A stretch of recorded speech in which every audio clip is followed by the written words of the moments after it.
We are now live. Chair, take it away. Good morning, everybody, or good morning, good evening, everybody. Meeting 18 of the Downtown Community Task Force, Thursday, May 20th, 2021. I now call to order the meeting of the Downtown Community Task Force. Please call the roll. Leslie. Thank you. Member Thompson.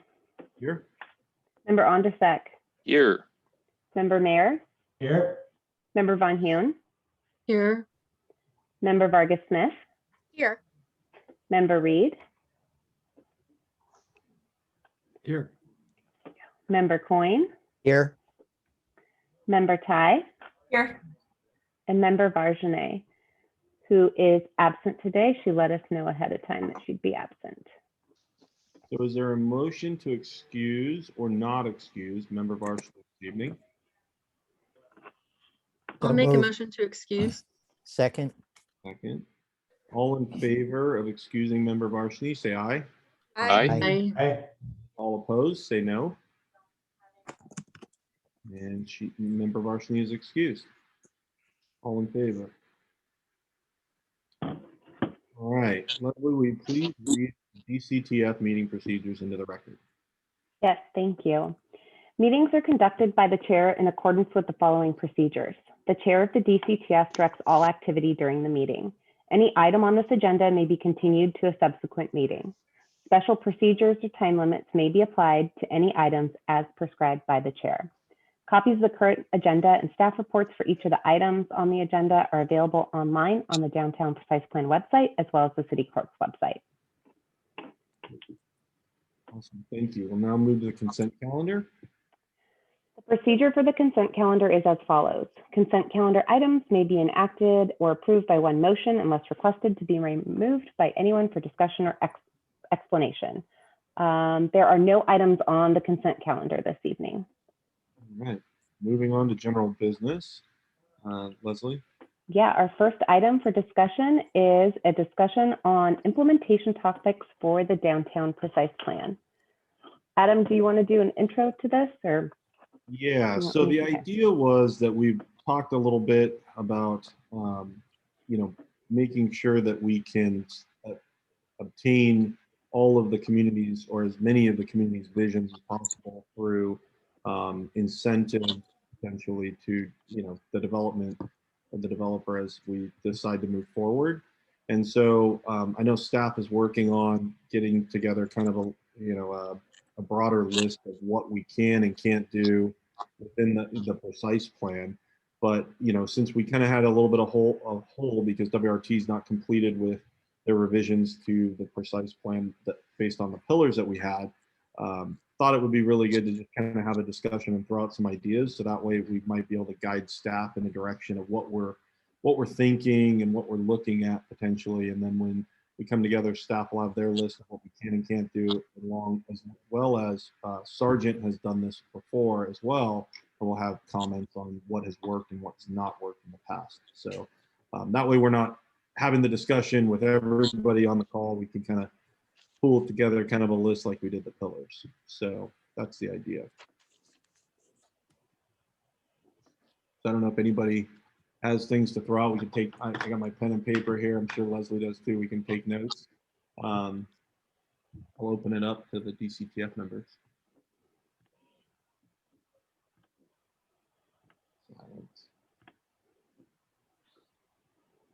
Nobody? I'll start. I'd like. I would like to implement a community benefit fee within the precise plan. A fee? Yep, I'm gonna start with the negative first.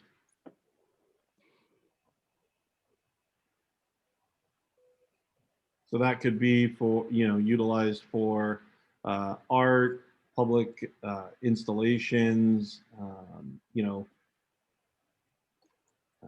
It would go towards a list of items that were identified, is what you're thinking. Yeah, that we can within the boundaries of the precise plan.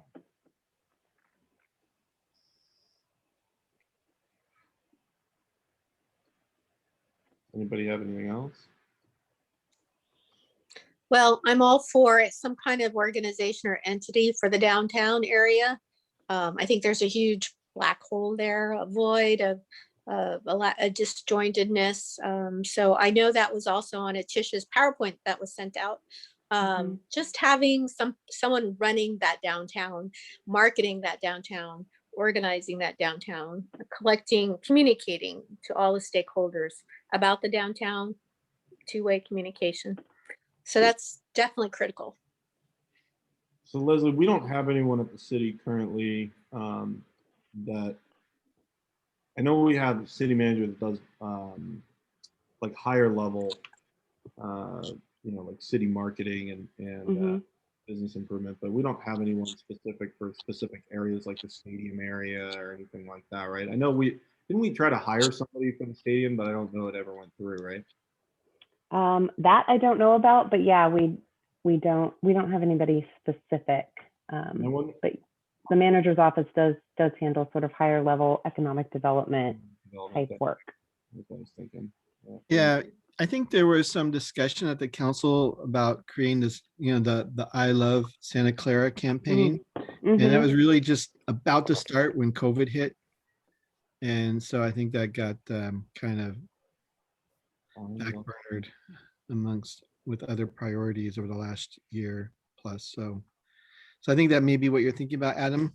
I mean, there are a couple of communications people that support the city as a whole.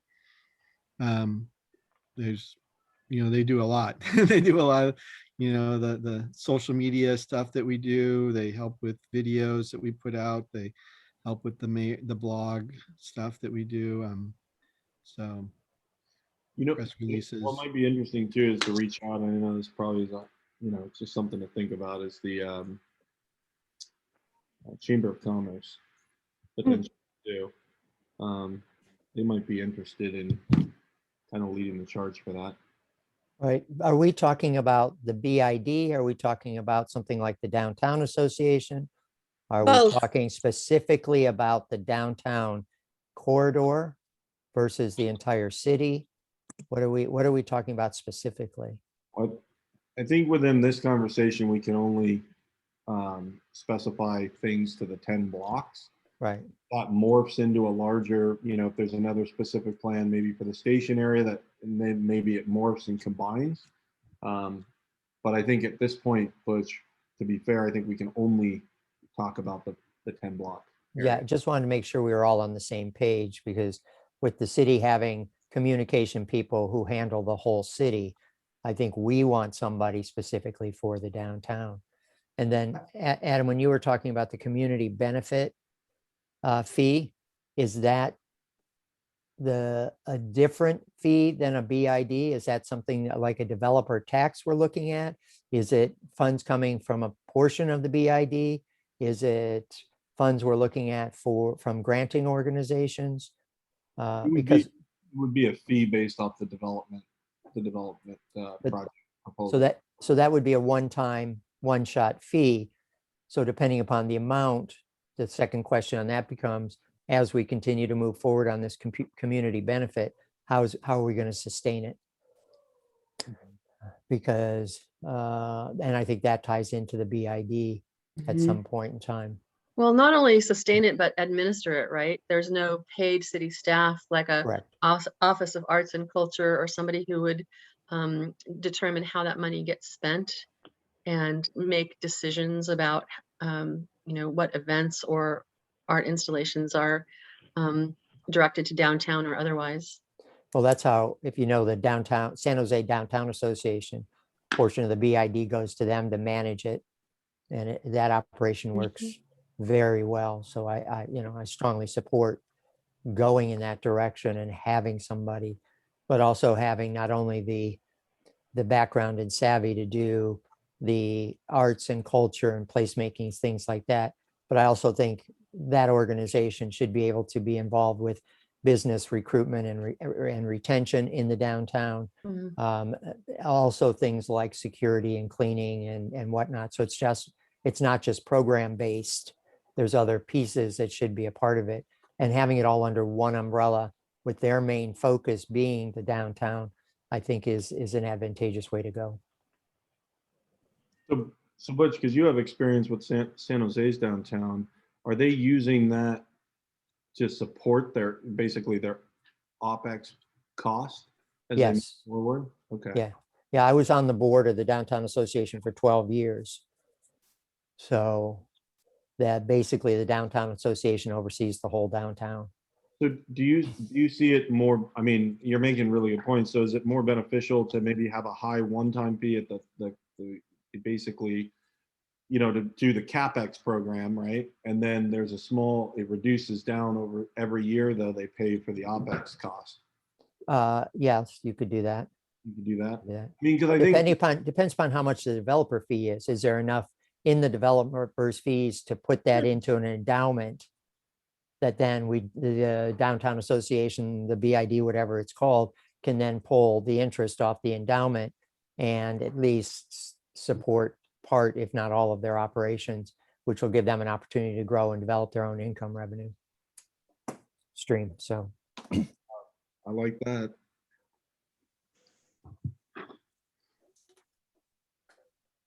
Do you have any information on that model by chance? I can get some, yeah. I mean, it might be helpful just to see what has been done and is successful in the past, right? So we're not starting from ground zero. Okay. Thanks, Butch. Now, Anna, you had mentioned, I think there was an effort was it Sunnyvale, where there was a group that was organized and that possibly we could get them to give a little spiel or something on their business group or. Yeah, Sunnyvale was one, Campbell was another, and Mountain View is another one. In Palo Alto, I think every successful downtown has this model in place, and San Jose, obviously. Sure. So it just makes sense. That's where we should go. We should follow this, what's working for everyone else. But it would be more that if we could get someone to even 5-10 minutes, answer questions and sort of, rather than reinvent the wheel, which we're not necessarily trying to do, but they have a head start, right? So it'd be nice to have some interplay with somebody that's already in it. I could reach out to them. I had a question for Butch about that as well. Is it a nonprofit legal corporate setup for the downtown in San Jose? Because I know that's how Sunnyvale is set up. Yeah, it is. It Okay. is.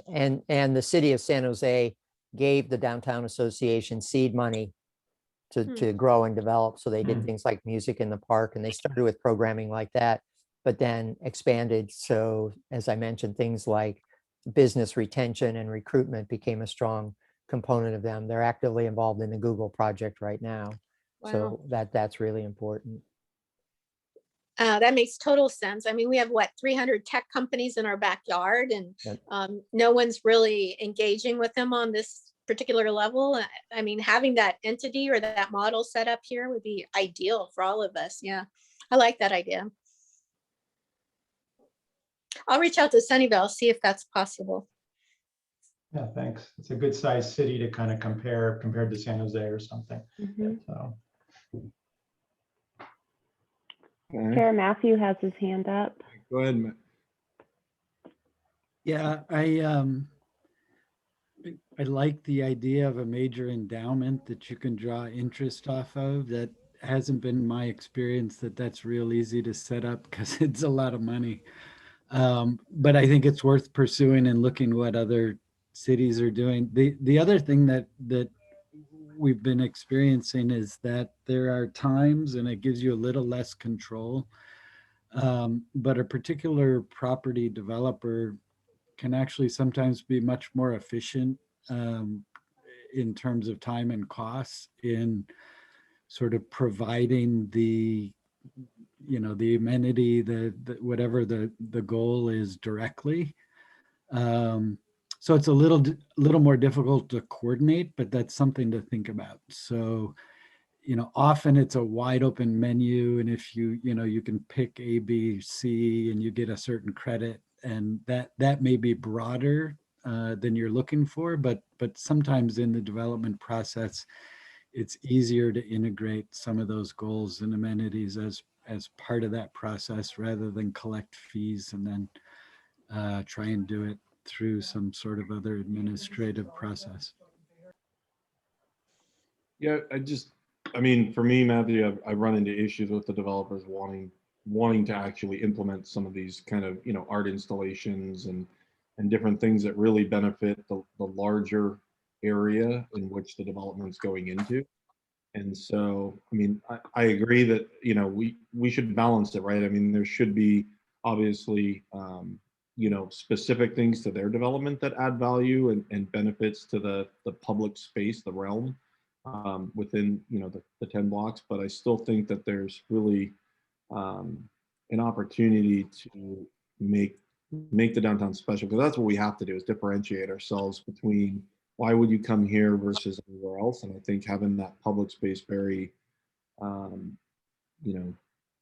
intricate and driven with a vision is going to be important. So I think we can go twofold probably, because I don't want to inundate them with fees either. I mean, because then nobody's going to want to do anything. That's the other thing we have to balance. So Rena, your hand up. Yeah. Have we asked the question of the CAO, Leslie, related to this request for an impact, like developer fee, impact fee? Because in my other conversations related to impact fees, like ongoing maintenance or programming wasn't something that could be funded through an impact fee, like in terms of my knowledge of impact fees, and I've been implementing this for a little bit. So I do think that maybe there could be some seed money to, maybe there's an angle there for a like kind of one-time capital cost, but I thought it would be important for us to check with the attorney's office, because I have a feeling there are some limitations on the developer, like tapping the developers for something that would be kind of like ongoing. But I know a business improvement district, they assess themselves, and it's like with the, Butch could speak to this, but like they have a plan every so many years. It might be 5, it might be 10, I'm forgetting, but they vote on this, and you need so many properties to say yes. And it might be like 70% or something. And if you get that number, then you can, assess all the properties. So I know the bid is more of like properties paying into the programming, ongoing maintenance, higher level of services. But I think I would ask the attorney's office about the limitations of the developer fee. Yeah, we're just trying to bring this up so that staff can go hunt them down. I mean, there is Okay. already a VID within Franklin Mall, right? So it's very easily arguable that it's already established. We would just be extending it. And since, I mean, I would think that we own, as a city, the majority of the property that would come up for redevelopment pretty quickly, that, I mean, we would buy into it, right, as a community. So we would sell it with that constraint or lease it with that constraint already attached to it, so they know what they're getting. I wouldn't lease it and subdivide it out and then try to go get all the different parties to agree to it. I would just say this is the condition of the lease or the purchase, however that ends up going, since now is the time to be able to implement it. So does anybody have anything else? Nothing. So quiet tonight. I know. I mean, I think there needs to be some kind of density bonus. I mean, on the flip side, I think, to meet our vision and all the things that we've asked for, because I think we've laid out a pretty robust request list, that I think there needs to be some incentive, right? So, and I don't know how we determine that. Form-based code, and since we're going to go down that route, we're going to basically build the envelope of the maximum size, but it doesn't talk about units or, size of units or, any of that kind of stuff. So I don't know if we want to have a conversation about that, but I think we need to incentivize the developers to get them to buy into the plan and all the other constraints we're setting.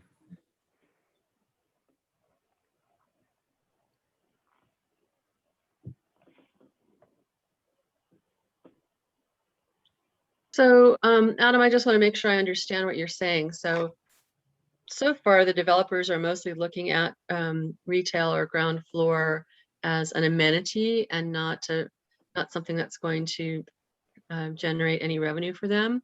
But if we say you know, if you put retail on the ground floor, we will allow an extra floor in the structure or something like that.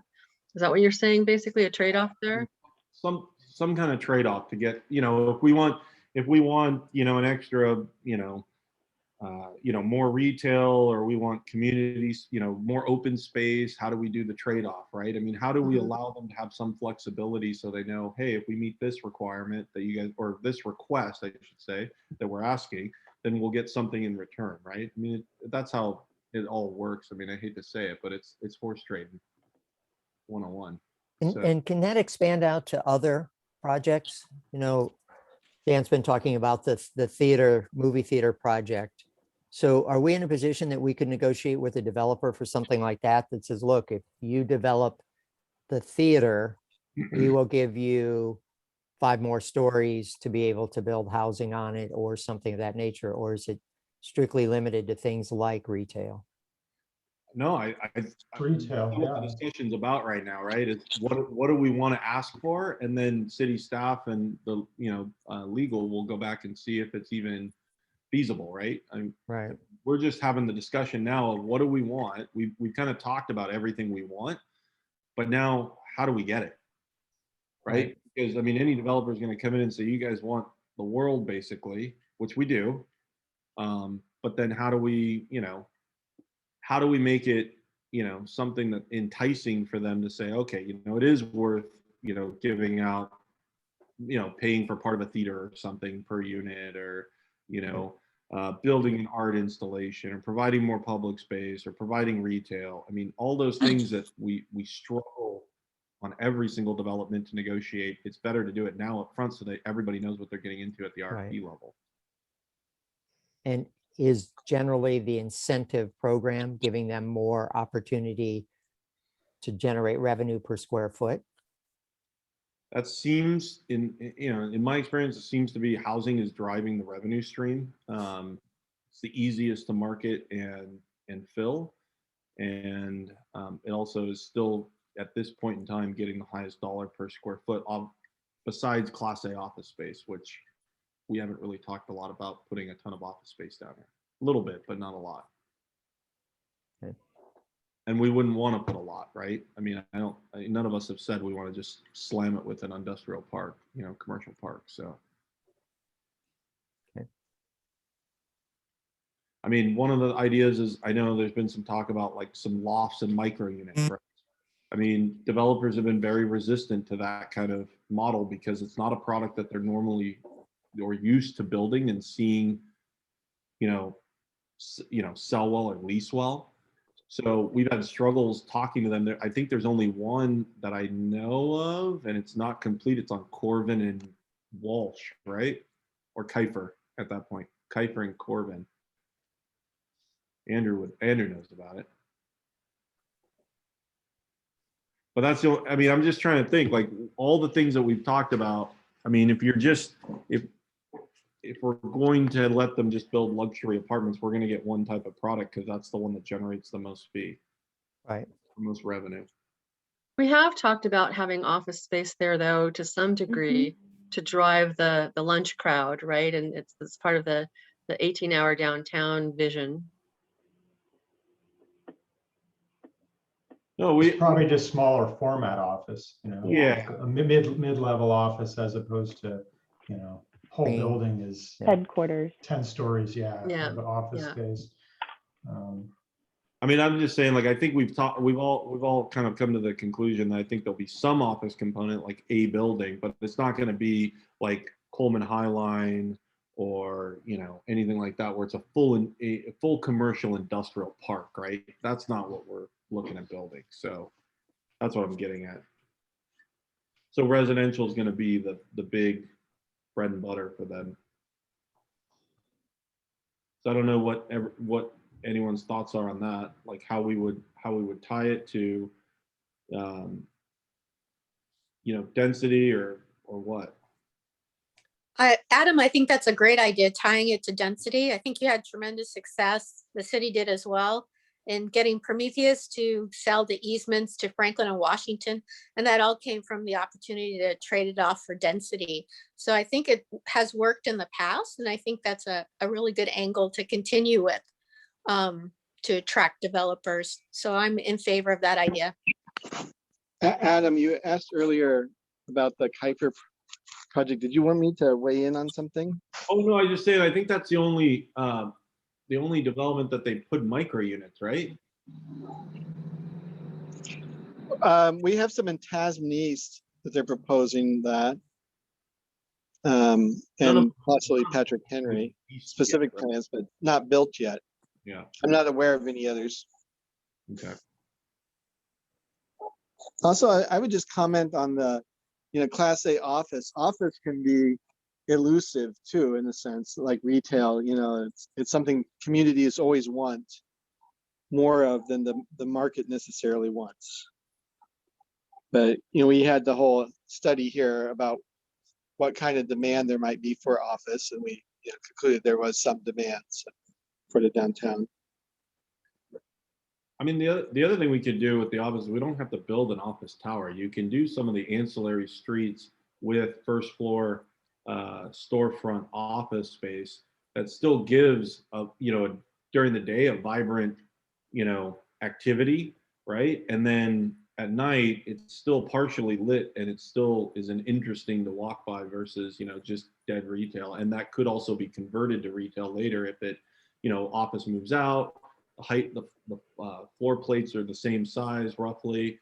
The amenities are usually pretty similar because a lot of offices will have break and cafes and stuff like that. Hopefully, that's another actual thing we should talk about is if we even want to allow, and it doesn't really pertain to this, but if we want to even allow office space to have their own food services, which is something Cupertino Main Street did not allow. Say no. It's a different conversation, but it's still right. And again, we had that situation when Adobe came into downtown San Jose because city of San Jose gave everything to Adobe, thinking that here was these giant towers that were going to feed the downtown venues, parking, restaurants, entertainment, bars, restaurants. And the minute it became totally self-sufficient, you saw people go in at 8 o'clock in the morning. You saw them drive out at 8 or 9 at night, and we couldn't get them out of those buildings. So you have to make sure that we're building an ecosystem in this downtown that accommodates all kinds of needs and incorporates everybody. So yeah, don't lock them in. To that point, you guys, sorry, Rob. So Adam, I actually found my raised hand and you haven't called on me. I was just going to say that. I mean, it's been up for like 5 minutes. I've been waiting on Adam Thompson. I found it. It's in your garage, Dan. You have something that's the same color as the hand in the screen. I'm not kidding. I'm going to snapshot it for you. No, look up your ceiling. Yeah, it's a little darker. Yeah. There you go. Yeah. That's where I hide the bodies. All right. Well, this is going to be completely rookie, but as far as incentives, and this is something that we floated, and I'm going to take the retail to a next step, is that, instead of just saying, hey, we're going to give you heights to put retail in. I mean, retail's going in. That's what's going to attract people and so forth. Is there precedent anywhere where you can reduce rents of retail? So in other words, and I know that this could be something that has not been tried or has tried and failed, but the current rents per square foot of the retailers I've been talking to in our group has been talking to versus what, I'm going to pick on Sanjeev, he came in at what, 8, and I could be misstating that, but, is there a way of somewhat subsidizing that so the mom and pops come in, at least in the first, period of time so they can get their feet off the ground, and offer incentives for that? Because I know that in a lot of cases, developers will come in, they want that, you know, second to sixth floor. They want to make the money on that. They ignore, you know, retail's a loss leader. Is that something that is plausible? Subsidized rents for. If we Not owned it as a city. you know, a reduced, I guess it would be subsidies, but Subsidy, right? I mean. yeah, yeah. Again, you want to be careful not to put the cart before the horse. We did that exact same program in San Jose and watched retailer after retailer go out of business. The housing has to come first. The masses have to be there to support the retail. The retail doesn't bring the masses. It No, doesn't work that absolutely. way. Same thing with restaurants and other amenities such as that. So I think if you get the housing density high enough, it'll be able to support retail if you have the right retail. I don't know if you need the incentives or not. We threw away millions of dollars incentivizing retail in downtown San Jose and got no return off of it. And I think So- we had that conversation. I think that the difference with San Jose, I mean, with due respect to San Jose, is they tried it differently for so long, and then they realized, let's put retail in. You know, they had, I mean, let's put residences in. No, Dan, no, it didn't work that way. I'm sorry. You've got misinformation. We couldn't get interest in housing in downtown. That we Okay. tried to go down that path. And what we were finding were people wanted to build 1- and 2-story apartment buildings. And the city really Got it. wanted those high rises, and developers at the time said they didn't think downtown San Jose could support it. What year was So that? That Was was that in the- 09? No, that No, was well before before that. that. That was late 80s, early 90s. Got it. Got it. So that's why the city said they would put money into the arts organization. So you saw the tech come online, you saw the Children's Discovery Museum, California Theater, the Rep, all of those, because they needed something to start an anchor in downtown to hopefully start showing developers that if they build it, they will come. And it just took a lot longer than anticipated. And now everywhere you turn, there is 20-story housing going up all over that downtown, and it's becoming a vibrant city because of it. Retail is opening, small businesses are opening, jewelry stores, things like that that are sustainable now because they have the foot traffic that goes along with it. You know, Right. my biggest thing, just go off on a tangent, is the Rep was 10 years, 12 years too early. If they built the Yeah. Rep today and opened a regional theater today, it would probably be a booming business, but it came too early. So Right. so right. you got to be careful with that. So Suds, maybe, Suds, Butch, sorry. Maybe we use that as like part of the community benefit fee, right? Is that it gets, it gets managed by the BID over time. So maybe it doesn't get implemented out day one. You let everything lease up, you hold off the retail, and then you kind of do the interviews and you have a vetting process to make sure that the money's going to the right people at the right times to subsidize. Yeah. I don't know. And I think the subsidy component can work. I think what you have to do is look at the type of business you're trying to draw. They did that subsidy program when they brought the supermarket down, when they brought Zanotto's into downtown originally. The biggest problem they had is no supermarket within a reasonable distance of downtown. So the city took money and said, okay, Zanotto's come down. Eventually Safeway came in and said, yeah, this is a good bet, less risk. And they ended up opening the Safeway down there. So I think if you target it specifically to the type of business you need, it can work and it can be very effective. Can't we also, the city owns what, better part of 3 lots or 3 blocks, right? Can't we, as a city, in terms of the development agreement, if with the developer to say that that's the starting point, those retail businesses are the catalyst, and can't we do something and negotiate within that agreement to say these rents have to be X, or something along those lines? We have the opportunity there. I've always said I wish the city could just own the frontage, right, and take that off the plate of the housing developer, and then we have complete control over it. So I don't know how that happens, but that gets into negotiations of property, right? Switch, or trade-offs or trading, trade parts or whole, you know.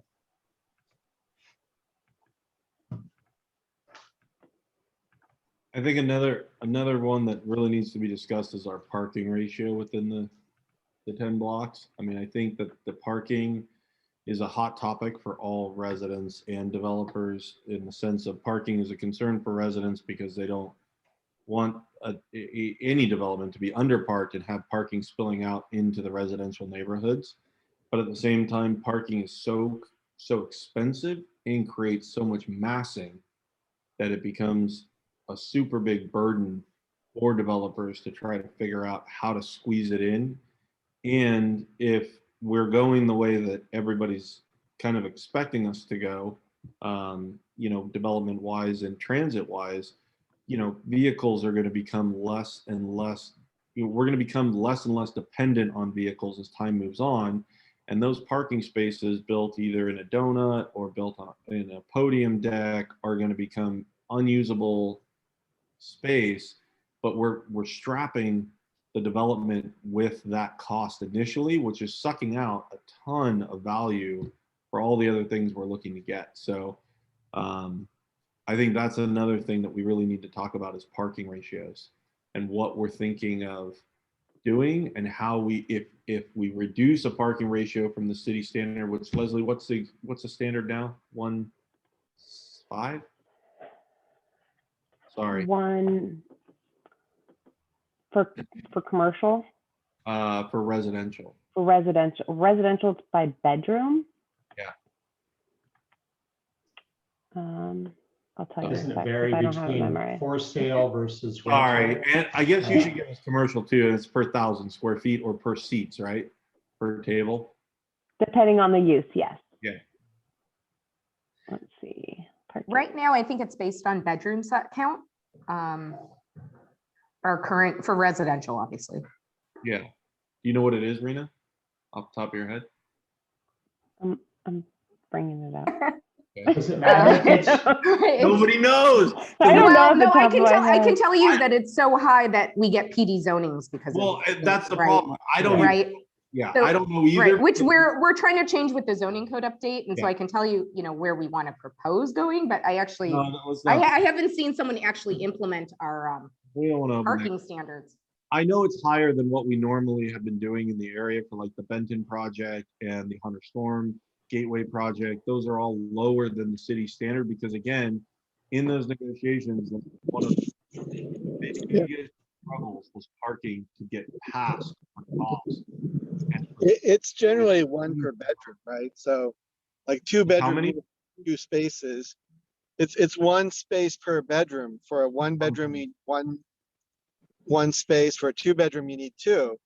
So a lot of projects would be closer to two per the requirement, but they usually want to park them at around 1.3. Yeah.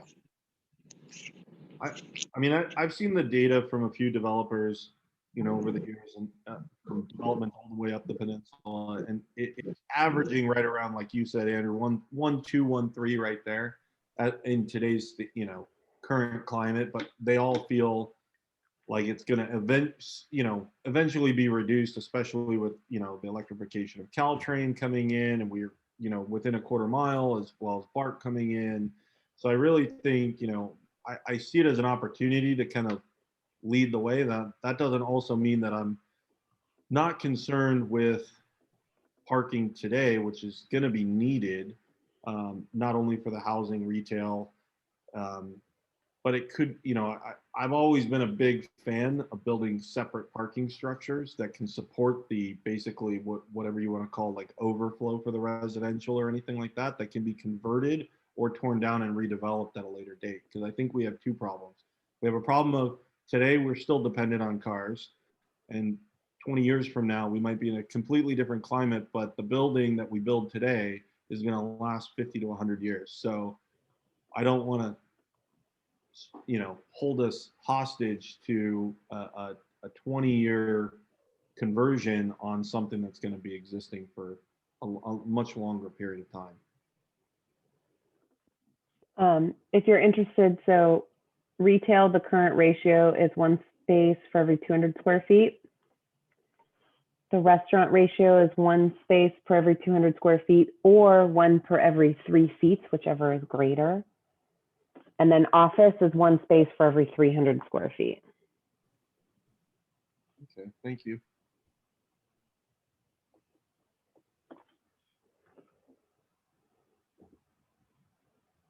But what are we proposing in the new ordinance as our standard?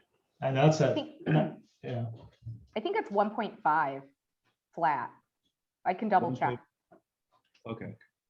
Just as reference, Yeah. modern reference. I think Benton, 575 Benton. I think that was 1.5, but a part of me even thinks that could have been 1.25. That was the last, yeah, I think It was 1.25. Benton Okay. was yeah, Benton was less because yeah. Yeah. I think it was like 1, 2 something is what it ended up coming into. But just for everyone's reference, because this is something I think that's near and dear to everyone's heart, is the existing Prometheus Park Central development was built in 1984. So we're almost coming up on a 40-year turnover, right? We're a couple years away. It has a subterranean parking deck, right? That's on a post-tension deck. The reason that there's a jog in the easement is because of that post-tension deck that we have that is in what would have been Franklin Street, and you can't easily cut that. Now they're parked at like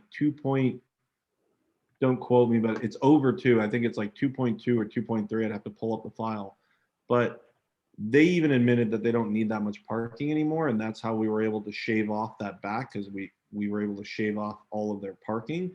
But what I'm getting at is the parking that's underneath the building is actually holding us hostage to getting the entire Franklin Street easement of the street. So it's something to really consider how important this decision it might be and affect future generations and future decisions that come with the development plan. So just keep it in mind. It's been a struggle. Maybe we can use some of that parking. They don't need. But they already got 35 spots. Yeah, all right. I mean, yeah. Okay. We still So have to provide 35 spots for them. I have a question there. So if the parking garage is built on the city-owned land, then the city would be the one who could determine what happens to it in the future, right? And a new parking garage or the existing one they're talking about? A new parking garage as part of the new development. I mean, it would depend on if the city, you know, whatever the agreement was, if the city was taking ownership of that or maintaining it or running it, or whether they were, I don't know. It would really depend on what got negotiated. Well, I think I know what you're getting at, Deborah. So if we have obviously we have all this land, right? We section off a piece of land and decide, hey, we want to put a parking garage here. And we use part of that community, I'm just going to throw it out, like part of the community development fee, right? The benefit fee to build the parking structure on the land at our cost. Okay. We would own the land, we would build it because it is a benefit to the community now. At a future date, if it's no longer needed, we would be able to convert or redevelop it. Is that what you're asking, Deborah? Or sell it. Exactly, yeah. Kind of connect all the dots. We It would. kind of because Adam, doesn't it at that point. doesn't it depend on, I mean, you have all the businesses, if some of that parking was given to the businesses or it's using. We don't give it, I don't want to get into this whole like courthouse easement, we're guaranteeing parking. It is, we're offering the parking, you run with it. It's open for everyone. For the That could downtown. help alleviate some of the pressure we were talking about in terms of them having to build parking, right? Having to build the parking. Right. So instead, I mean, here's the thing, right? I mean, and this is where I'm trying to get to this whole trade-off discussion, right? Of what's palatable to the DCTF board members as well as the community, which is if we go from 1.2, let's just say, or 1.5, right, Rena? That's what you're saying, 1.5? Is that 1.5 per unit? Okay, 1.5 per unit. And we said, look, we'll shave off, go 1.2, but your fee your community development or benefit fee goes 2% to 3.5%. So there's a trade, right? And I'm just throwing it out as just for a discussion point, but we figure out that metric to say, look, you don't have to build it in your development. You can reduce your parking, but you're going to give it to us because we have to build the parking structure that's going to support the businesses, you know, the people who are going to come to attend, and we'll deal with it later. In lieu. It's an in lieu fee. In lieu fee, basically. Yeah, I mean, basically. Well, that's actually a really good way to put it. Yeah. Which, I just don't want all of our buildings to be 2 floors taller than they really need to be, because we're just ramming parking inside of it, because nobody wants to like take the leap a little bit, maybe 5 years ahead. But I just really, I think we have an opportunity that, you know, the downtown was leveled, and so now we have this opportunity to build a downtown for a lot longer than, and we should harness that. So, to me, it's really about the numbers, right? Like, I think we could certainly impose a fee that anyone who builds in downtown would have to contribute to pay for the parking structure. And then we could also incentivize people who said they weren't going to provide parking to kind of give them a discount on whatever their fee or contribution could be to that. I just think that parking structure is going to cost a lot of money. And when we do the numbers, right, because I know you guys also want to make sure that projects get built. So when we do the numbers, there might need to be kind of a reality check on how much it costs to build the parking structure. Maybe it isn't that all that development can support the building of a parking structure if you really want to see built, you know, it built, right? So I think that doing an analysis like that could yield a better, you know, a conversation that explores this idea and then says, well, if there's a gap, how do we make up the gap? You know, if the parking structure is going to be $10 million to build, we really can't get more than 5 million if we think about what we can impose on other, like collectively. I'm just throwing numbers out. Like, where's the other 5 million going to come from? And that's just an important conversation to have. Not saying that you can't set everything else up, but at a certain point, if we collect money and we don't actualize on what the money was for, we can't just like hold it in perpetuity either. So all of this is like really important to just think about kind of more specifically. So it's just, when do we want to kind of do that analysis and think about that? And I know we've been talking about it a while. So just, you know, if we want to start kind of talking about the, you know, the size of the parking structure. And Leslie, I feel like, have we already talked about that? Like the size of the structure? The consultant has put together sort of what they think the size of the structure would need to be. So they do have that based on anticipated development. Yeah, so I just, oh, go ahead, Rob. no, I was just trying to think about Santana Row because they have all those really large parking structures. For their housing component, you know, the apartments and condos, do they have separate parking for those? Or so underneath those buildings? They're wrap buildings. Yeah. They're donuts, Rob. Okay. All right. So no, I agree with you, Rena. I think the thing I'm trying to figure out now is what is palatable to this body as well as the community, and get feedback. And then I will run, I mean, I don't mind running it. That's what I, you know, at least a preliminary cost analysis on parking. I also think that there's a multitude of different options out there to not build a traditional parking structure. Again, I'm going to take a little bit of a leap on this, but there are automated systems that can actually maximize and densify parking in an autonomous way. And so I think there's a lot of opportunities out there. I just want to see what is palatable to everybody first before I start going, you know, before anybody starts going down a path of, well, let's put pen to paper and start kind of figuring out, you know, how many spaces are we going to need? How big is it going to have to be? How many units are we going to have and how are we going to pay for it, right? Because it's all going to be a balance. But figuring out that kind of the high points and low points of what everybody's expectations are, I think are important to understand. And then you can massage them into a equilibrium. So one thought I had was, can you hear me? I was going to say, Am I Chair, mute? Dan has his hand raised. Yeah, Chair. So going to WRT or Sargent, you know, we talked about Sunnyvale, Mountain View, other cities. Can we go to him and ask him if he's seen examples of, this goes back to our pre-parking discussion of incentives,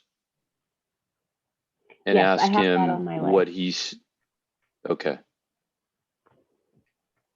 Or other cities, talking to the planning department. in Yeah, I mean, Oakland. other cities like, Oakland, just talk to the planners and say, hey, what have you guys done as a city to, you know, it's part of WRT's plan was the Broadway area, right? I think it was. But Yeah. what did the city do, right, to incentivize? I mean, it's just a phone call to that planning department, say, give me a quick and dirty, you know, what you did and what's working, what's not.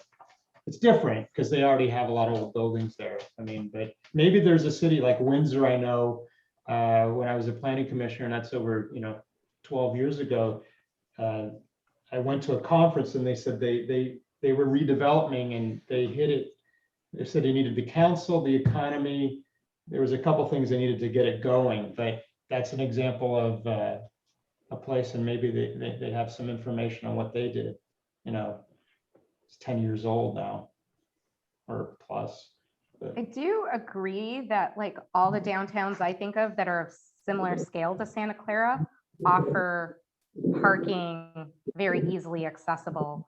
And of course, the point that Adam made about transitioning, because that's our future today, yeah. And remember, we're right by BART, so hopefully that'll be a lot of where people would be coming from if they're not coming from a walking or biking distance. So those are good points. That's why Sunnyvale is a good example, or even Mountain View for that. Sunnyvale, it's right there. It's a little even closer to their downtown, the train. The other thing we should remember too, I mean, to Deborah's point, right? I mean, if we're going to build a parking structure for a period of time, I mean, I'm going to go out on a very short limb here because I don't feel it's going to break underneath me, but the property value that parking structure is being built on is going to keep going up. So there is a return on the land, even if we reach purpose at a later date. And if we actually are successful in building a very vibrant, I feel confident we're going to do. I would guarantee it. I'm going to say it forever. We're going to do this. Then that's even going to increase that land value even more for reducing. So I get that, again, the burden is there. I mean, we're all feel it. We're all talking about how this parking burden is on development, the city, and else. So figuring out a short-term plan for a long-term solution is better than just going with the norm, being stuck with what we've been stuck with, over and over again. So I think we've all learned enough to know better. Adam, the other thing we talked about, getting people into the downtown, and the other concern that I have and trying to find an incentive is to not have the housing developers put so many amenities within their buildings as well, right? And getting people out, that's like their fitness centers and stuff like that. They're doing more and more, right? And that's what we heard from Gateway Crossings and everything. So I don't. Is there the ability to remove the 50% credit for amenity? Not easily. I mean, within the precise plan, that'd be a question. It's possible. Or reduce it at least. I think that's the problem, right? I mean, we're incentivizing them to remove the fee. It's like, no, you want people out. I mean, especially in this area, there are a ton of parks within a walk. I mean, really, you have to modify the municipal code to change that and just call out something different for downtown. So it's possible. Well, we're doing that update now, right? It's a different, it's not in the zoning code. It's a different section, but yeah. I mean, we with Tasman East, we did an amendment to the code at the same time to do a little tweak to the park credits. Okay, so there's already a precedent for it. So It's I possible. like that idea, Rob. So Butch, you had your hand up, and then I'll go to Dan. I did see your hand this time, Dan. Oh, shoot, I don't think I put it down, but I do have a question. Go ahead, Butch. I just had a question. We've been talking about parking for housing and a separate structure for the city. Are we looking at things like if a major hotel were to come in, could there be parking share with that? You add another 100 parking spaces, we'll give you another story of the hotel, because it seems like that business is still going to be in the driving business. So is there, instead of building make it up a 5-story city parking garage, we build a 3-story, which saves millions, and have a hotel go, can you add a story or two to the hotel? Can we go that route at all? I think that's a great point, Butch. I think it could go either way though, too, right? I mean, the hotel can either build it with them and share in perpetuity. Well, I'm thinking the Hilton downtown.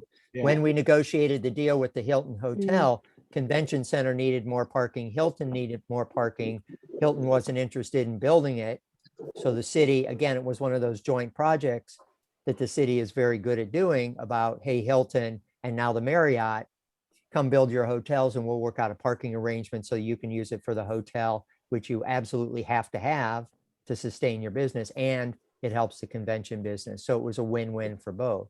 And that's an excellent example. So the city built the parking structure and Hilton and Marriott contributed, or? I wasn't part of the actual negotiations on that, so I don't know what the final deal was, but I know the incentive talking to both the Marriott and the Hilton was this whole discussion about if you build on your own, you're going to have your own parking.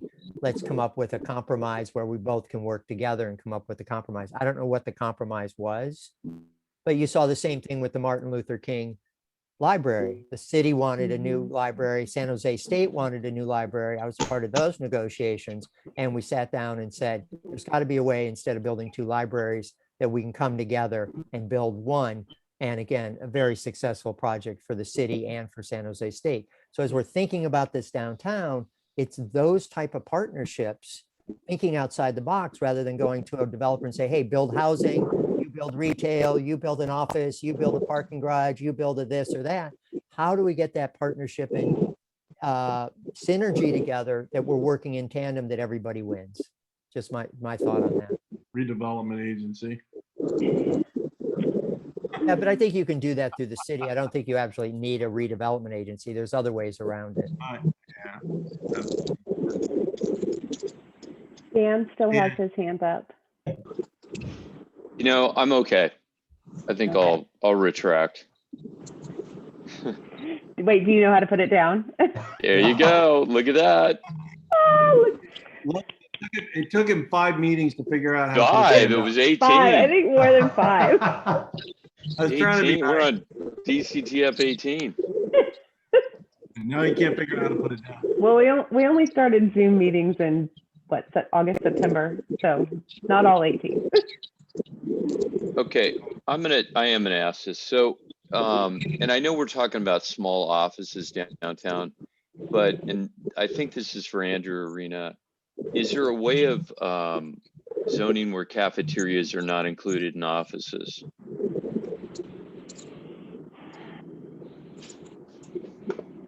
I don't know of a zoning that does that, but I mean, that could be part of like a DA. Okay. But Andrew, do you have thoughts on that? Yeah.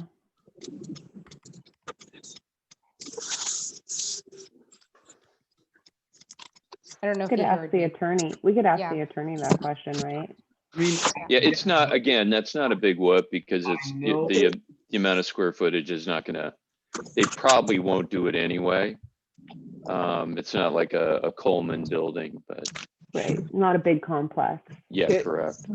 I But what think, they did with the new Google complex, though, they negotiated that you can't have a cafeteria inside because all the Right. businesses. you Correct. can do that. So what happened with Adobe? Yeah, same thing with Main Street. So Main Street in Cupertino, they require that the office buildings do not have a full cafe. So there is a very strong precedent in the area for. Yeah, it's possible. You can structure your zoning so that office buildings are not allowed to have Ancillary certain uses. uses. Yeah, I mean, cafeteria, yeah, I think you can do it. Good. It's a little bit You- awkward, That's but okay. What other incentives I think we only have one incentive that we've kind of talked about. We talked about a lot. Well, I guess we talked about 2, parking and an extra height. 'Cause I think if we go to form-based code, it's not a unit count at that point. It's actually a envelope, bump, right? So Mhm. you can add a whole nother floor, like another, 60 feet. Versus, however many they can squeeze in, they can squeeze in.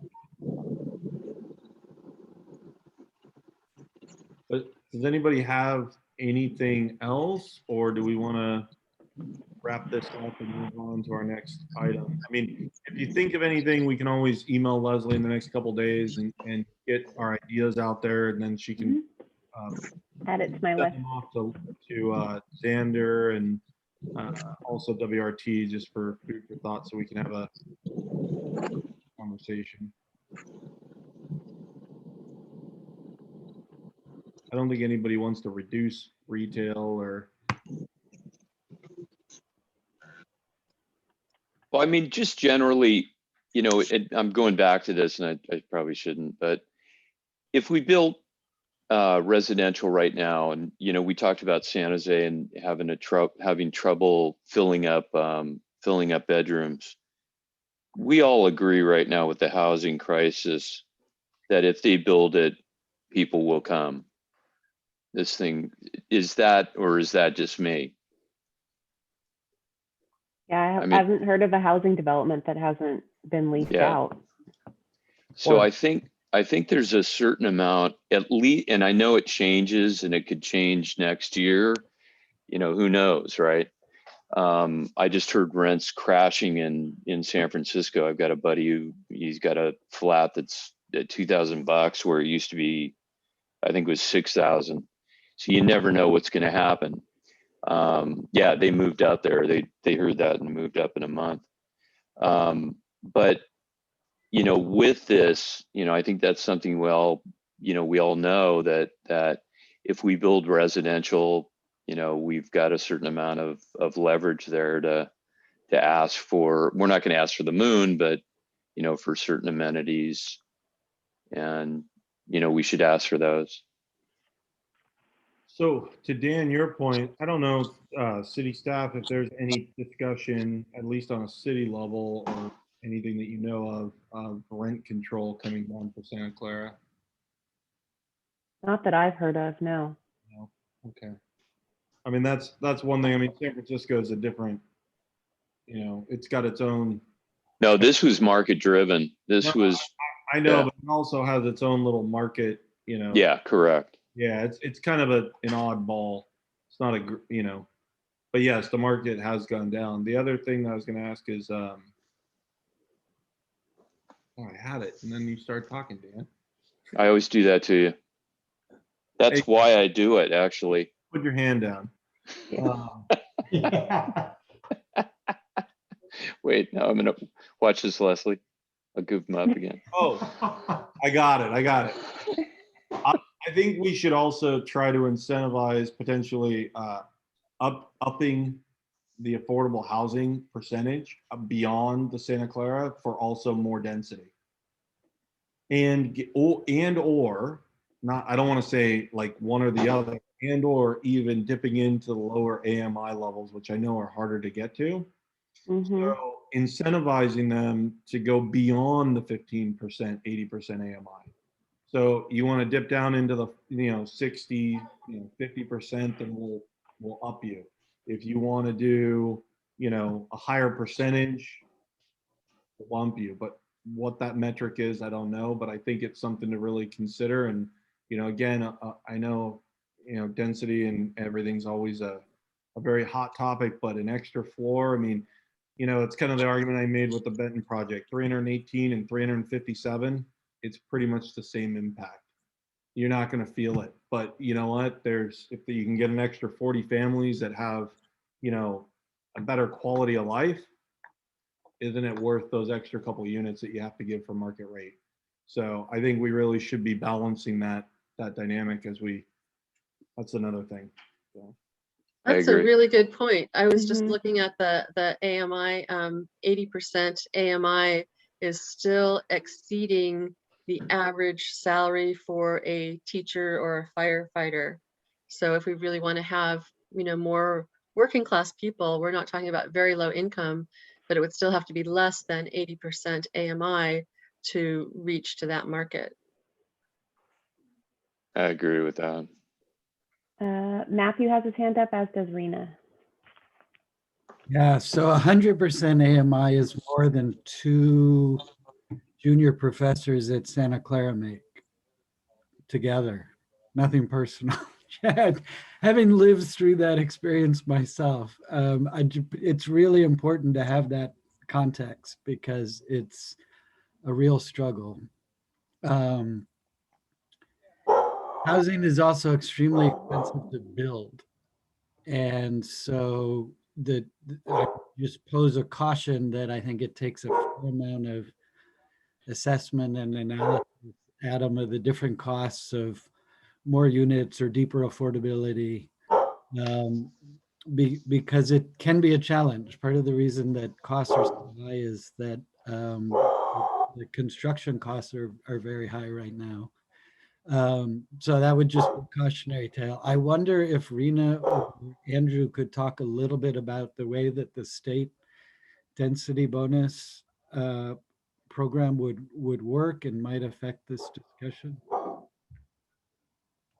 Yeah, so the state, so I was going to say that if we're interested in incentivizing more affordable, we need to look at the state density bonus, because that's what that does, is allow more density in exchange for more affordability.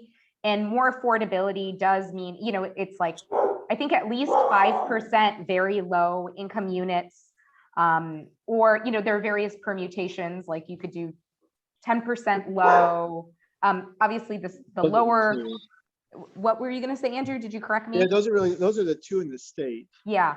And then we have our own in our general plan as well, but we generally allow 100% affordable projects that go at any density in our general plan.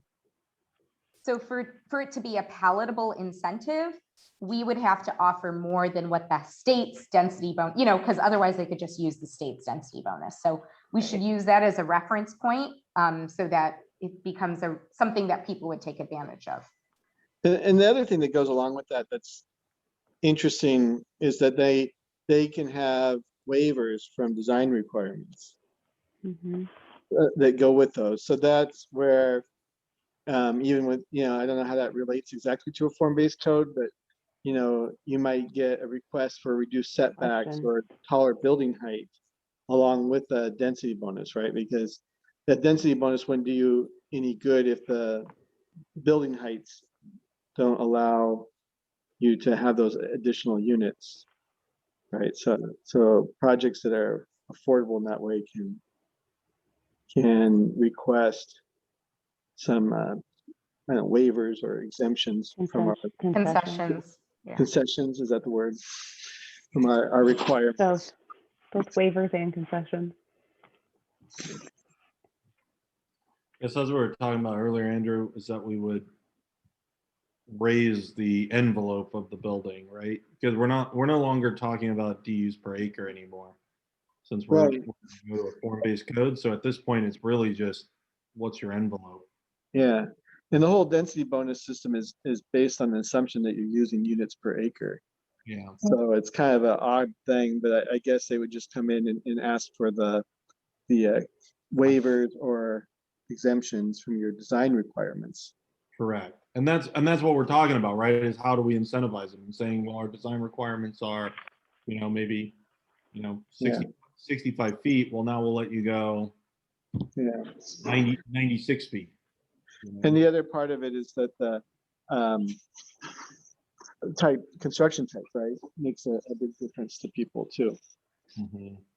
Because if you're maxed out for type 3 construction, you don't really want to go any taller normally. Costs go way up. Type 1. There are some intermediary alternatives that are out there that can go kind of between, not, it can bump up type 3 slightly. It's still a Well, type 3. you can get 7 stories, right? You can do up to 5 over 2. wood and 2. You can actually go higher than that. Millbrae's doing it. It's light gauge steel structure called. Well, that's type 2. Yeah, that's type 2. So we are starting to see more interest in type 2 construction, which is light gauge steel, which, yeah, it can go up to like 16 stories or something like that.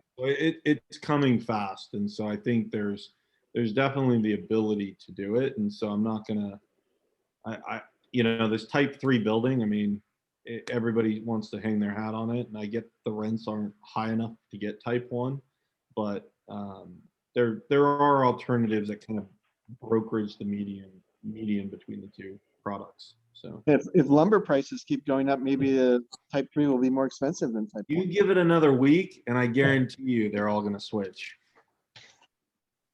Anna has her hand up. Oh, I thought Rena was before me, but it's okay. Well, there's a concern, mine's more about retail. I would like to prevent bad retail from coming into our downtown if possible. And I know we're talking about incentives and getting good retail. How about just a minimum? We have a max now, but how about a minimum of what do we do to avoid what's happening on El Camino? There's a lot of empty spaces and bad retail there. How do we ensure in our plan that we attract good retail? For example, some of the things that are being considered retail on El Camino is like a community space, which isn't being used. Another is a leasing office. And well, that's not benefiting anyone who lives around there who's looking for something fun to do.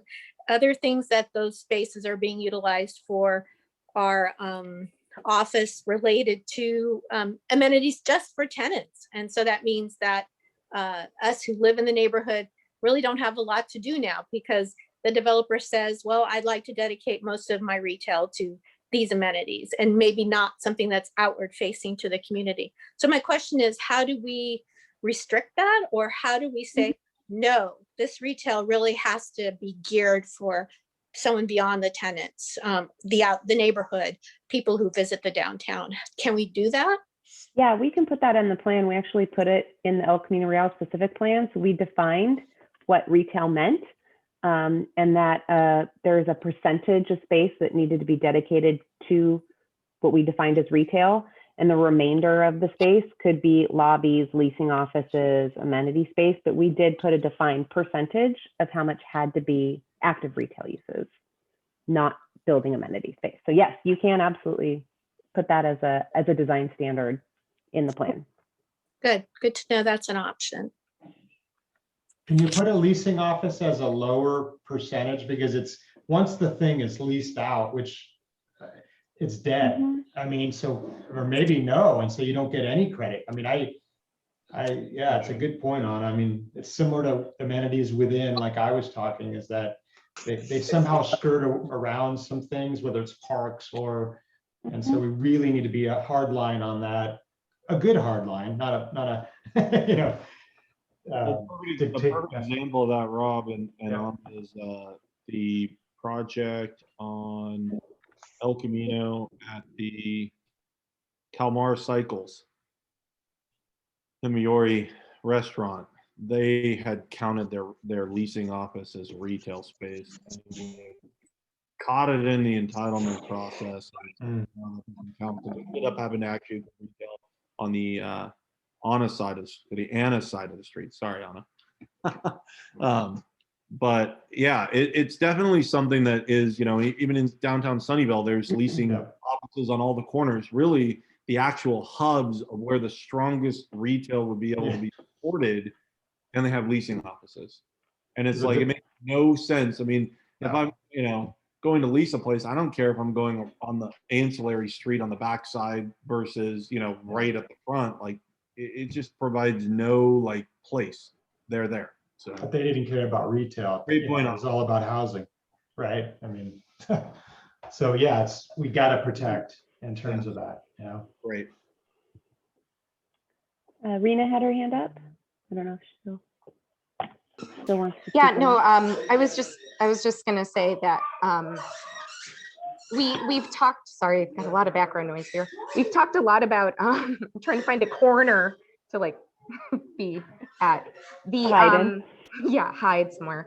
The we talked a lot, you know, and I think we talked about leasing of residential. There's like certainly a lot of demand, but and I think some people here who are working in construction may know this more, but there's not necessarily as many projects getting built because of such high construction costs. So a part of it is, you know, a lot of the things that we're adding on are going to add to the cost of construction, not physically, but there are a lot of these projects are not getting, you know, shovels aren't getting put in the ground because of those kind of considerations. So I know we had a very short discussion about just there's tremendous demand here, but there isn't necessarily a lot of new projects that are starting construction right now.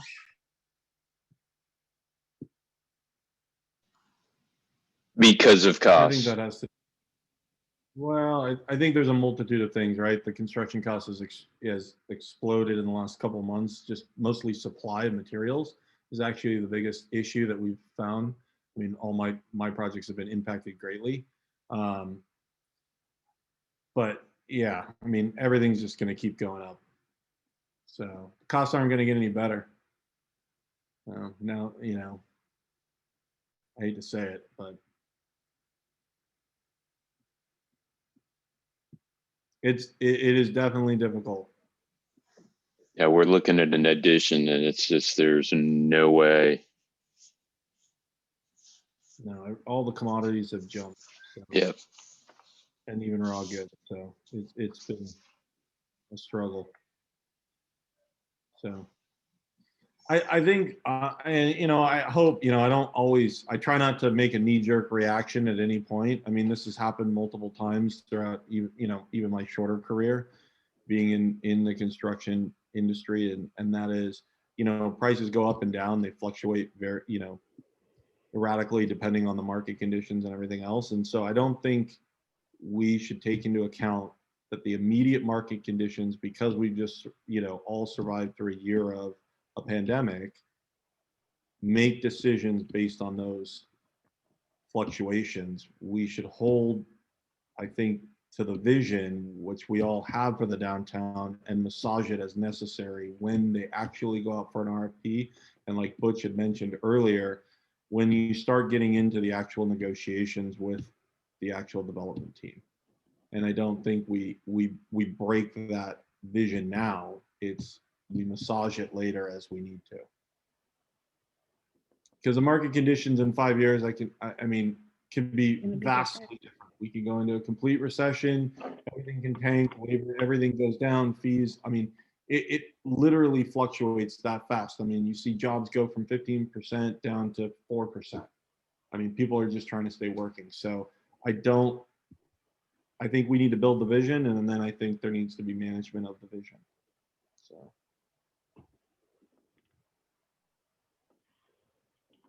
All right. Any more thoughts, or do we want to move to public comment? Is there a motion to move to public comment, or do we need a motion, or are we just? I don't know why I can't remember this. Yes, motion to somebody. All right, Somebody motion. All right, move to public comment. All in favor, say aye. Aye. Aye. All opposed, say no. All right, we're moving to public comment.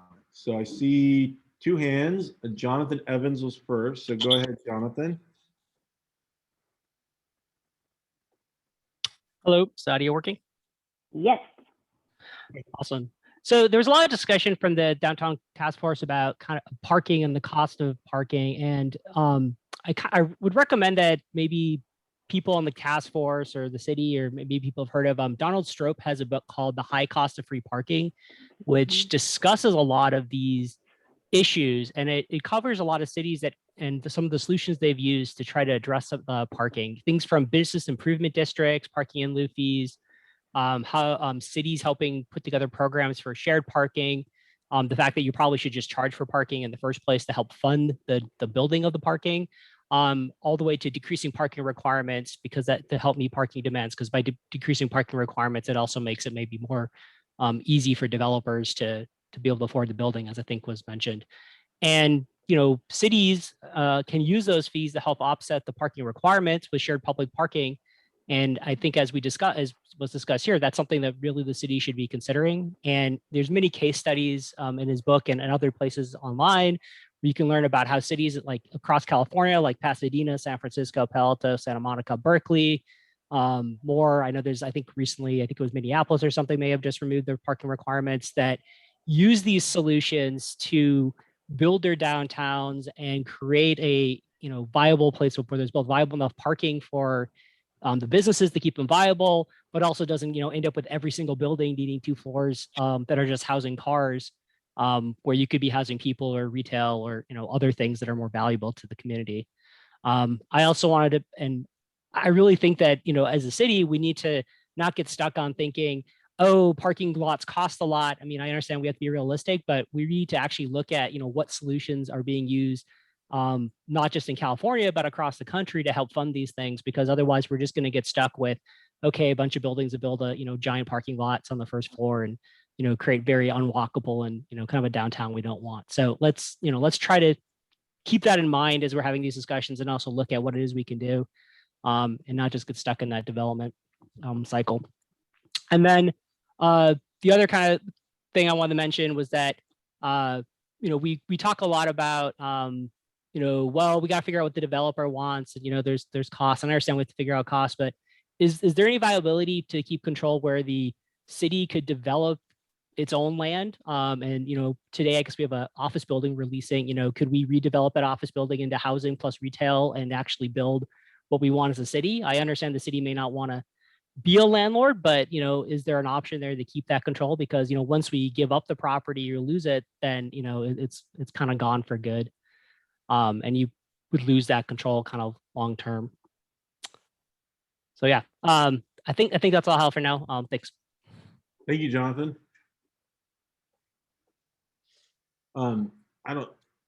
Before we go on to the next speaker, is there an ability to develop it as a city?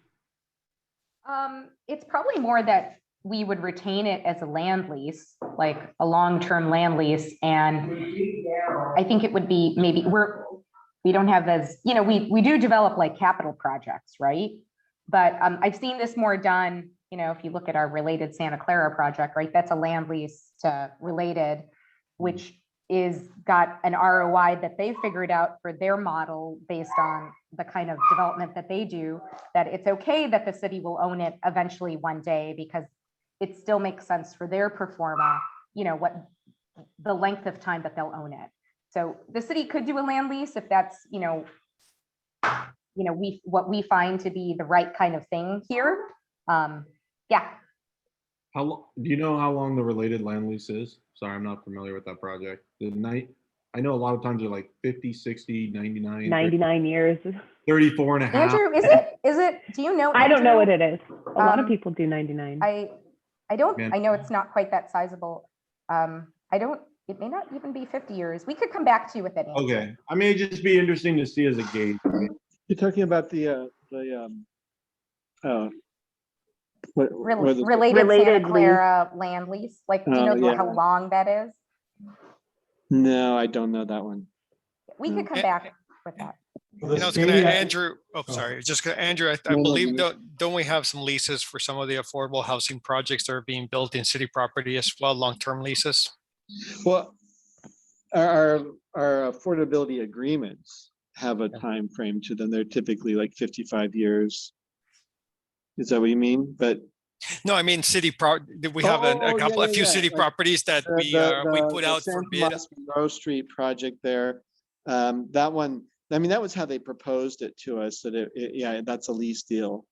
You mean the Freebird project? Freebird project, yeah. It's somewhere around 45 to 55. I can't remember exactly.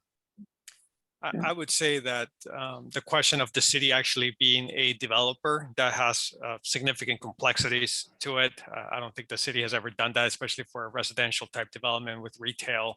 I mean, whether it's possible or not, that's a separate question. But then you also have all the capital associated with building that project, and you're basing that, it's always has to be backed by the general fund, right? If something doesn't work out the way you want it to work out, which is a concern. But I would go back to what Rena said in leasing property for developers. So the property is always owned by the city, whether it's 50 years or 99 years, whatever those numbers might be. That makes sense to the developers. More typical approach than city actually, building their own buildings and being landlords, which, like I said, the cities are not necessarily built for that. So that creates a whole different dynamic that cities are not typically set up for. It's almost like you need a whole new department just to do that, or a whole new division just to manage that. Thanks, Manuel. Can we, within this precise plan, can we actually dictate that we do not want to sell the property, that we only want to negotiate a land lease? Why? No, this is a long-range planning policy document. I don't know. I mean, ultimately, it's a council decision on how they deal with city property, right? I think the city council could take a policy direction, right? As part of that. I don't necessarily think that, like Leslie's saying, the document would be the appropriate place for it. But a city can certainly take a process. The thing I don't know for sure is how the Surplus Land Act would work under that scenario, especially if someone's interested in the property, and kind of what those limitations are regarding sale and lease. So that's because if you're leasing it, that still follows the Surplus Land Act. If it's a long-term lease, you still have to follow those rules. Yeah. So, but we can recommend that our recommendation would be to lease and not sell. We can provide that with the actual plan, and then council can direct the policy. Sure. Okay, that's fine. Okay, we have one more member of the public. All right. Maybe two now. Mary, you can go ahead and unmute and speak. I just have a quick question, and it's regarding the Merchants Association. And, or maybe it's not a question, it's a statement. Wouldn't it be more prudent to hire someone within the downtown group, like a business owner or that would be in charge of the Merchants Association and dealing along with the chamber, but their job would be specifically for the downtown area and getting new businesses to come in and screening, so that you don't have 4 or 5 different hairdressers in the downtown, things like that.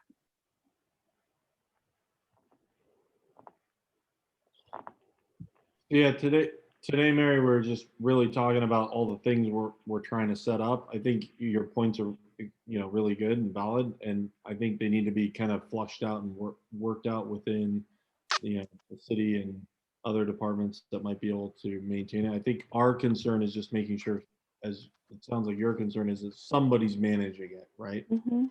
Somebody's looking out to make sure. Exactly. We have to have a Merchants Association to deal with the downtown, the signage, what restaurants go in, the little mom and pop, to manage it like Sunnyvale does theirs. But I would like somebody is from the actual downtown area to manage it, and then work with the chamber and the city to make it work even better. Someone like Matt and his wife, Matt Hartenson and his wife from Taplands? Taplands. They're very, very capable. They've got a huge business sense, and I would like to see somebody like Matt handle it, and he's shown an interest. Yeah, I don't think we can actually, I think what we're gonna end up doing is trying to trying to allocate a agency, you know, not even an agency, right? That we're going to recommend having somebody manage An entity, yeah. An entity, right? yeah. That's going to be determined by others, and you know. But you know what, Mary, you know, it's, I mean, one thing that can happen now, we don't need to wait, is someone lights the fire and gets them all started to talk, right? They, you know, I mean, get Matt or somebody to start holding their meetings, or at least get everybody in touch with each other that have businesses and just start it, you know, because that's the way it happens, you know. If they feel like they have a group and that everybody's on board, they can start maybe marching forward in parallel to what we're doing. So, but it takes somebody maybe from the community to just say, hey, either get the names, get the numbers, and just start it, you know. But So- there is a problem because the city already has a merchants association there. Well, then maybe talk to them and see how, what's its status? What do they do? Have they, you know, because a lot of these things just Yeah, go they don't do anything. vacant. Yeah. It's the one older gentleman who runs the yeah. farmer market. Yeah. And I So, know that they've got money in the fund that he does collect fees because that's how they pay for the street dances and stuff. yeah, it's just, you know, there's some new business owners in there, or, you know, there's the new Japanese restaurant stuff. So, I mean, I think it's just a matter of getting it enlivened again, you know. So sometimes it takes a little push and say, hey, so I don't know, that's something. Is it an Never- agreement? Is it an agreement with the city that that older gentleman run the Merchants Association? I have no idea. I don't know how he was hired. You know, we can, Mary, we can look at putting this on the agenda and have Okay. a more in-depth conversation about it. I think Because I really think that the Merchants Association is going to be the key for us to have a vibrant downtown and to bring in the arts, to bring in all of the things that make a unique and different downtown. yeah, no, I think it'd be good. Maybe we can have staff look into what other merchant, you know, organizations are set up currently, even throughout the city or in other adjacent like downtowns. I know Los Gatos has theirs as well for their downtown. Oh, go ahead. Mr. Chair, if I have a suggestion, I think probably the best starting point is just for us to get the background on what we have in Santa Clara, how it was hired, how it functions, and how it's funded, and get that to the task force as a summary in writing. Certainly, I think that would be a good starting point before determining if it should be an agenda item, because I don't know how that fits yet, how that would fit within the work that you're doing as a precise plan. He might not be quite there yet. And I don't necessarily want to get going and try to find the staff time to go analyze all these different possible options. But I think a good start is to just get you what we have in Santa Clara. As Mary's asking, I don't have the background. I don't think Leslie or Rena do either. But we can just check back with the staff who have the background and just get you a written summary, and you can kind of go from there. Awesome. Thank you, Manuel. Appreciate it. Thank you. Yeah, and if you're interested, if you search downtown bid on the City of Santa Clara website, you can see the ordinance that created the business improvement district. It just doesn't really say how the person was hired who manages it, but you can read how it was established. Okay, thank you. Mm-hmm. All right. Next hand I see is Skip Pearson. Or Yeah. Bob's actually permitted to talk now. Oh, oops. We can take Bob first if you already have. Sorry, Skip. Bob, did you have your hand up? And it just went down, or no? Maybe I accidentally clicked on him. Okay, then we can go Yeah, to we'll Skip. do. If he wants to talk, he can. Bob, raise your hand again if you want to talk. I'm going to go ahead and let Skip. You can Then you wanna unmute yourself and speak. Take off Mary. Mary's unmuted. Yep. Still. Sorry. Skip, are you there? Skip, you're on mute. Can we unmute him? Oh, No, no? I cannot unmute him. He has to unmute himself. Yeah, I can't unmute him either. Okay, I got it. There we There go. we go. Welcome, Skip. Okay, Skip Pearson. All the leases on the buildings that are on city property that face Lafayette, they're all going to be done with their leases within the next year. So my question is, does the city have any plans? Are there any movements going on as to what the city is going to do with all those, especially offices in the 7-story building at the corner of Lafayette and Homestead?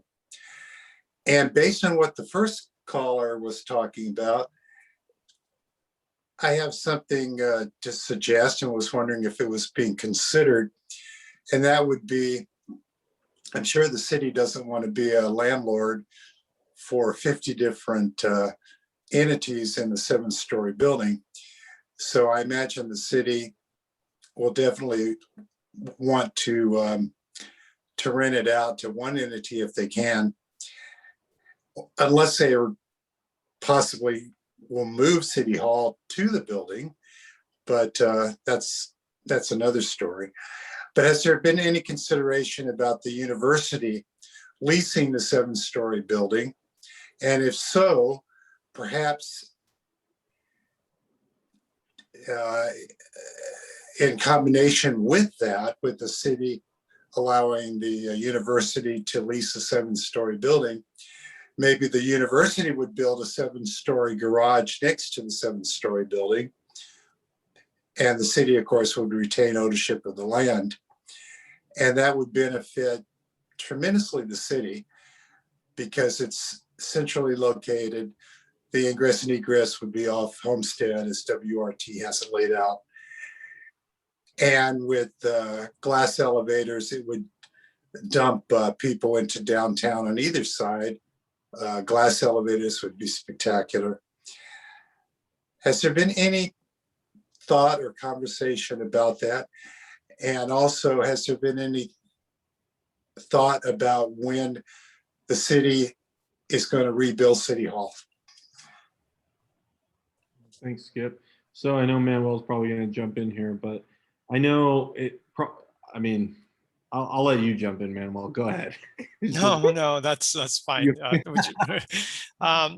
There were quite a few questions in there, so I'll attempt to answer them as best as I can. If I miss something, please do let me know. So we do have the strip mall area that the lease expires this year, and then we have the building, and the lease expires in 2022.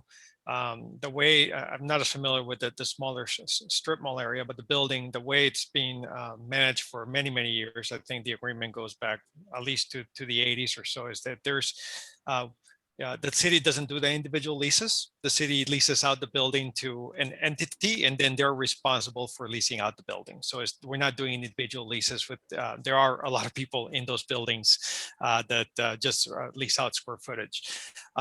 Staff in the city manager's office is looking at what the options might be in the future. Certainly, I don't, they're looking at every option. I think the idea of the city, being landlord for 30 different entities within a 7-story building is not necessarily something that we are looking for, but certainly we're looking at all options, knowing that that lease is coming up. I'm happy to sit down with the group who's looking at that and see kind of what the next steps are going to be, and just do a verbal update on one of the next task force meetings. I don't think it's an agenda item per se, but just give you a verbal update as part of the process. On the City Hall, there has been no discussions from the council about relocating, about rebuilding City Hall. We did have, with COVID, it feels like even longer than it probably is. About a couple of years ago, we were looking at a master plan to do a new utility building for Silicon Valley Power and Water and Sewer. We had discussions with the council about where the building would be. It was brought up at the time about relocating to the downtown area. Where we ended up was maintaining it on the current campus, but there was no funding at all in place yet, and there was no funding strategy for City Hall itself there was a funding strategy for Silicon Valley Power. At this point, we don't see this as a priority right now, especially with the limitations that we're working under and the changes to buildings.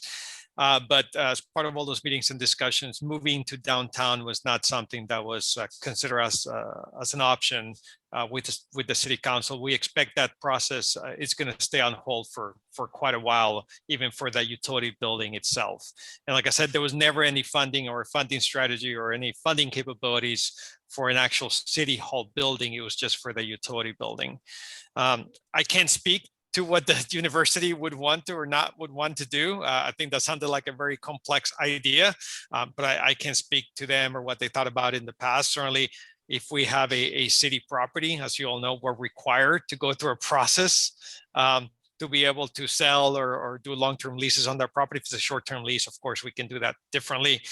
So I would leave it at that because I wouldn't want to speak to the university. I don't know if I got all the questions on that, and it was a lot, but if I missed anything, please let me know. I'll take silence as I got everything, so I'm good with that. All right, thanks, Manuel, and thanks, Skip. Patricia?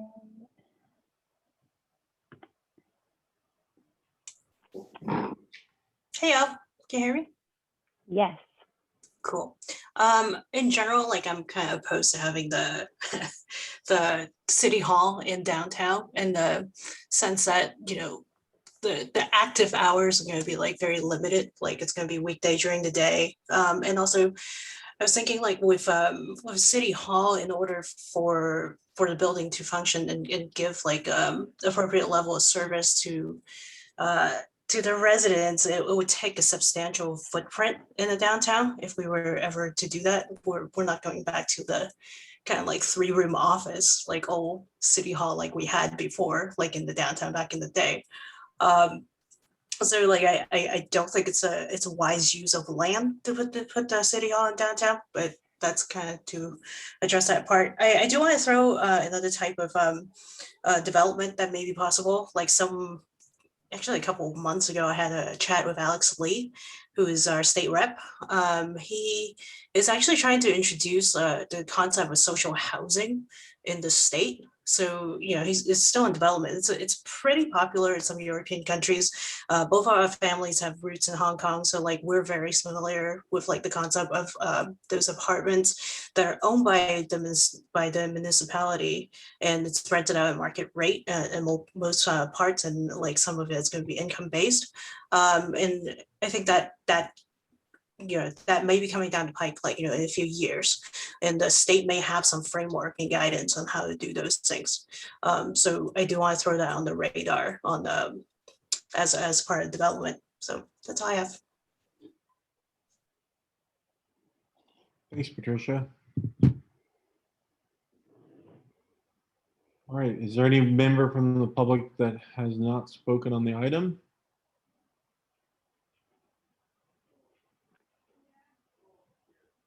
Skip or Patricia, you still have your hands up. Are you looking to?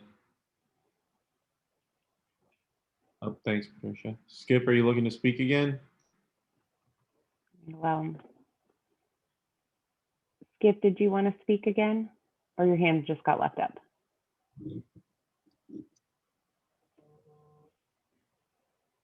Okay, I'm going to assume he's good. There we go. So we'll close, motion to close public comment. So moved. So move. Seconded. All in favor? Say Aye. Aye. Aye. All opposed? Say no. All right. Carries. We'll move on to our second item on the agenda, which is the theater anchor discussion, market conditions, land and building requirements, constraints, and operations. And this will be a presentation by Dan Ondersek, who has done a bunch of research and kind of pulled some things together for us to take a look at. Well, it's not a bunch, but we wanted to give you an update. And Leslie, I think you got power. 1 second, I'll share my screen. While she's doing this, so we're doing this kind of backwards, in that economic and land use should be last on our you know, I think on our radar. but you know, there's assets that, you know, we as groups need to study, as we have been, like how to bring the grid back and move the courthouse, et cetera. That's going to require a lot of, you know, groundwork beforehand and understanding. So when it does come up for discussion and decision, that we've done our homework. Our group has done some on this. In fact, you know, some pretty extensive discussions with folks. So I just want to give you an update on where that's at. I don't want this to be a pitch at all. I think, you know, everybody here is on the same, you know, the same page here. It's no secret, you know, our group wants a theater for its ability to, you know, to be a very strong anchor for the retailers that are either existing or coming into downtown, to bring entertainment into downtown. And then to, and you can flip the page here. This is the two little marketing things I put together last night. So it's just to announce the downtown. So, you know, all the major cities have these as center points or centerpieces. You know, in the major cities, you flip to the next foil. We've got even smaller, you know, the smaller cities. And look in the middle. This one I found last night. There is a city called Normal. If anybody wants to know that, Normal, Illinois. So yeah, so quite a few of those, and then flip again. So it would just be nice for us to bring this thing back. And we feel that, you know, with that facade and vertical, it would be a celebrated centerpiece, you know, for the downtown. Okay, we can flip to the next foil. It's going to be quick, guys. So we just want to give you an update on, you know, what we've found out. So in 2018, we started digging into this, and we found dine-in venues had been much more financially successful than, you know, the basic theaters out in the market. We began discussions with the executives of, you know, we reached out to the top 5. We've snagged, as says 4 there, we've talked with 4. We're in pretty deep talks with 3 of them. The 4 are planning to come back. 1 is not, you know, post-COVID. They're very interested in the demographics of the downtown. And I'll get to that in a foil coming up. But the pandemic definitely has changed the paradigm, as we all know. And as mentioned, we are continuing the dialogue with these VPs from these theater chains, and there is a continued high level of interest in locating in downtown by 3 of them. So we can go ahead and flip. The reason why, so a majority of the residents within a 2-mile radius fits what their demographics are, 18 to 39-year-olds. And I've got a demographic foil on that I'll show briefly. And currently there's little entertainment options within 3 miles of the site. 2 of these guys are discounting the Valley Fair site.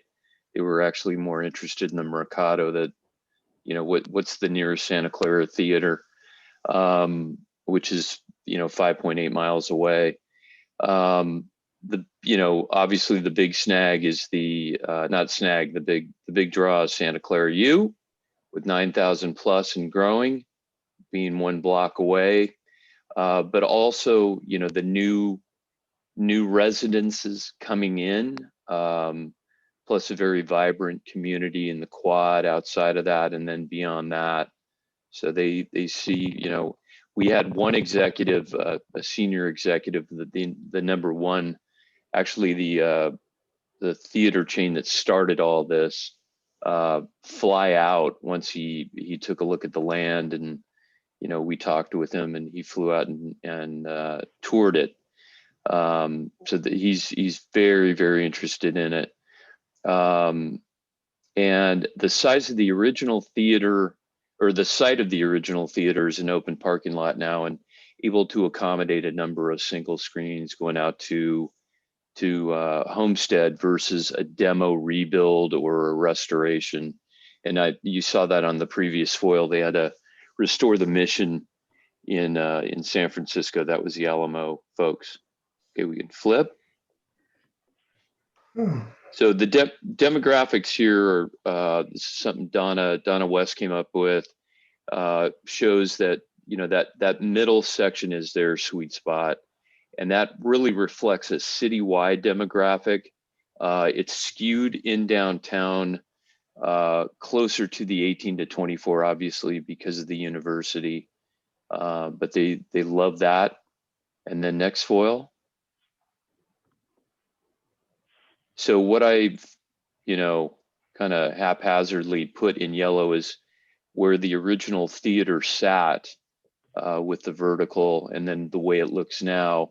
And this is actually a bonus to them because, again, they don't have to reformat or, there's no reconfiguration of, of an existing house, to meet their specific specifications on kitchens and theater layout and so forth, and they don't have to restore. Plus, there's quite a bit of room to meet their needs for screens. Now, what is in it for us? So this is what's in it for them. What do they bring? And we've been trying to drag that out of them during 2020, which they've been quite busy trying to figure out how to survive in COVID with nobody coming into their theaters. So flip the foil if you could, Leslie.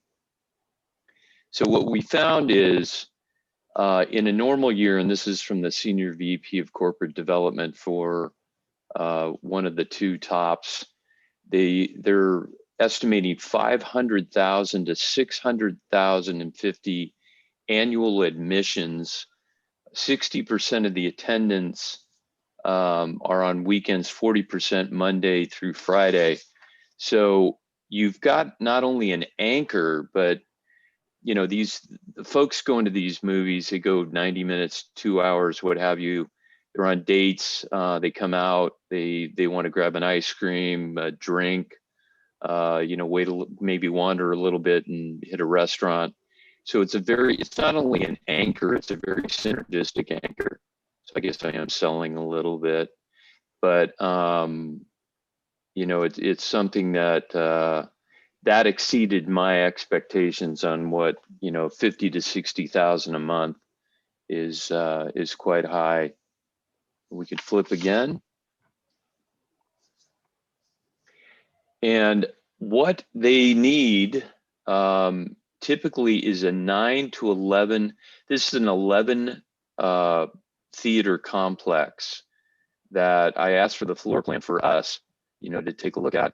I don't have a cursor here, but if you look in the, if this were placed in the original site, that space right above the word based, if you can point at that, that's the entranceway right there, correct?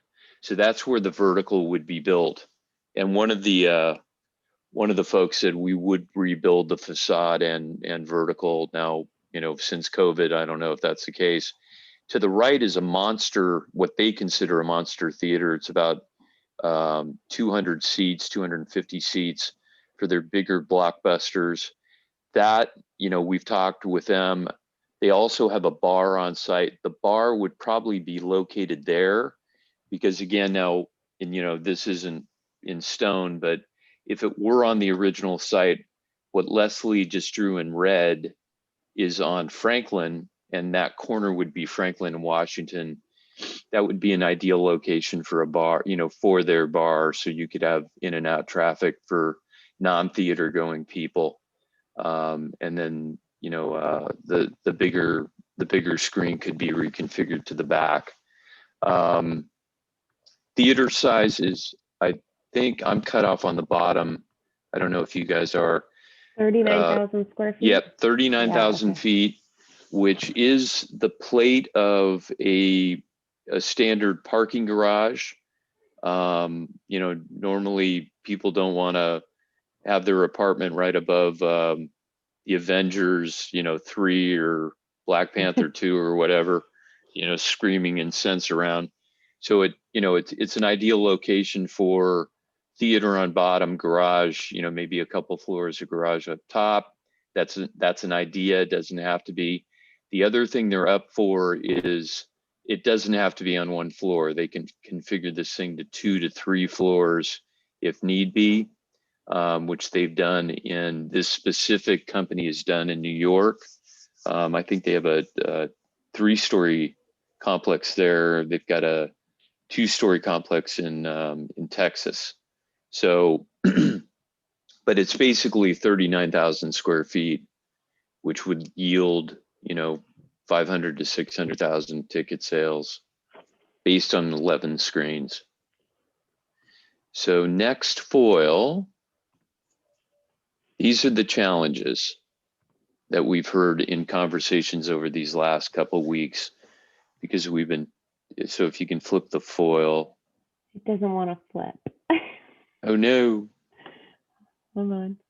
There we go. There we go. Oh, I need to erase.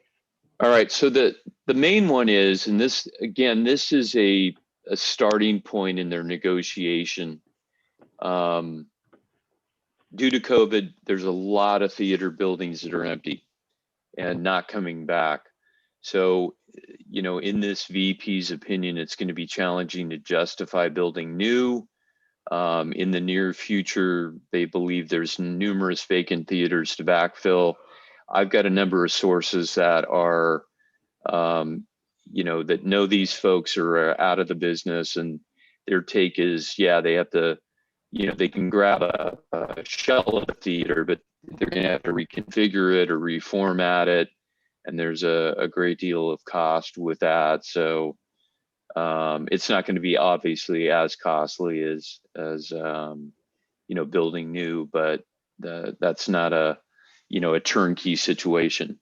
So again, going back to their quotes, the decision to build a new theater will come down to the quality of the development, the deal terms, and one quote that I wrote down was, if the economics are compelling, and what he said was, if land or building pad and parking is donated or more likely subsidized, then a new build may make more sense. Now, obviously that's, negotiable. Again, they love the demographics of the downtown, and I'm cut off on the bottom. I can go off memory here. Their concern is that right now this isn't a downtown. If we do phase 1, phase 2, we're looking at basically a strip mall, which is, blocks A, blocks B, which, puts the emphasis on, if we can get, I've got it written down here, I always forget, blocks D and F, so the courthouse and the Swenson, property in the fold. I brought that up to them. They were bought in on that. So, and then lastly, these are just our, from reclaiming our downtown, the last foil.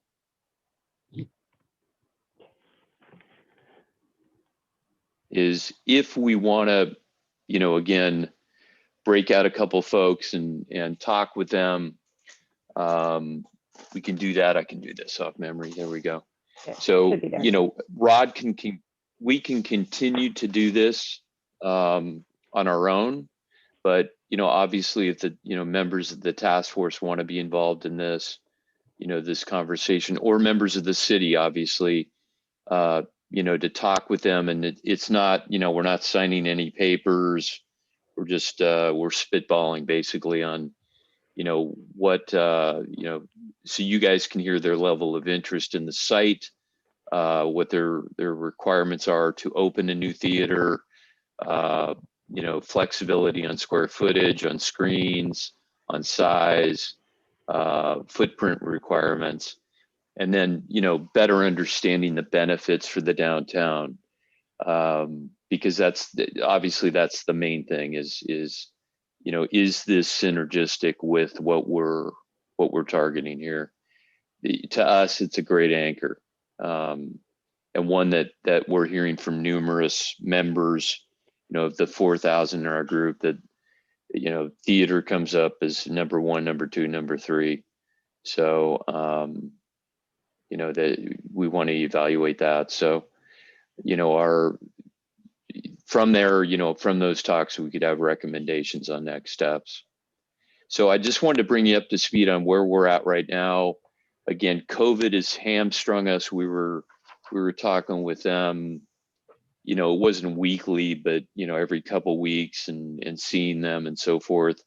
They're in a firestorm right now, trying to figure out how to get back to profitability. And we've all seen the AMC stock and that storm. But I am, what I am doing is studying countries that are open, and I'm very positive on the fact that people are coming back. Young people are coming back in droves into theaters that are open. And then AMC's doing things like Tyler, the creator, the people that I have no idea who they are. My daughter does.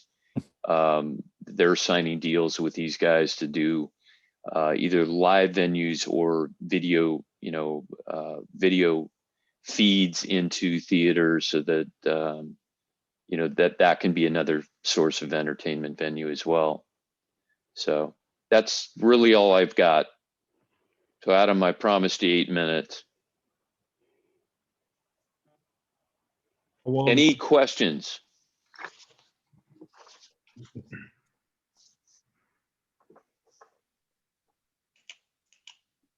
None.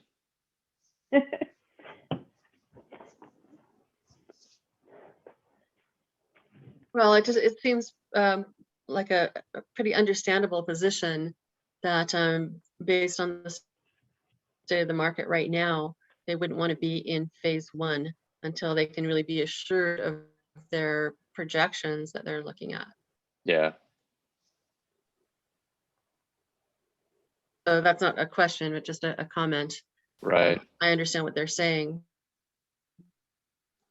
And as I get, because they are beginning to open, we'll stay close to that and, gauge that, and I'll, maybe chirp in and let you guys know how that's going, specifically with these 3. But they're, in talking with a couple of them, they're bullish. So, and the 3 of them are privately owned, so they've re-upped. They're not closing. The locations that have been open, and we'll see how they do. So, fingers crossed. Keep vaccinating. Mm-hmm. Thanks for doing that, Dan. I mean, it's nice that you're engaging, and Rod is, with business owner, right? And Yeah. just giving us a start or some sort of possibility, which is encouraging. Just from we talk a lot, and it's just nice to see something on paper. And yeah, well, and it's good to see that when I believe that things are going to return. I'm reading Jonathan, by the way, this is for Jonathan, The High Cost of Free Parking. You've got to read that book. But just as thick as that is the pandemic in 1918, and when that thing ended, that was the advent of the movie Palace, and that's when you had 5,000 seat theaters, so people flocked back.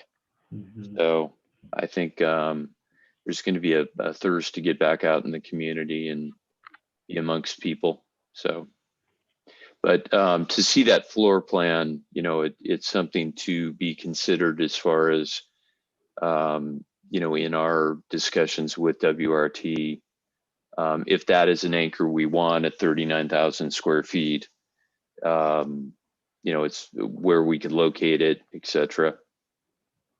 Yeah, and obviously it's an important corner, and like you said, maybe the bar moves to the corner, and maybe there's little shops along the frontage, along Franklin. Right. But yeah, Right. that's all, can all be worked out. Because you can go vertical, like you said. Go up Exactly. another floor, so. Yep. Yep. Thanks again. You bet. Any other comments from DCTF members? Questions?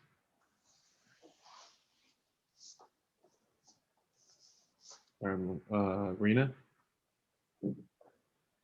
Yeah, I was just curious, Dan, if they've talked about like, because I know theater, movies, all of that has, those kinds of entertainment uses have changed like fiscally.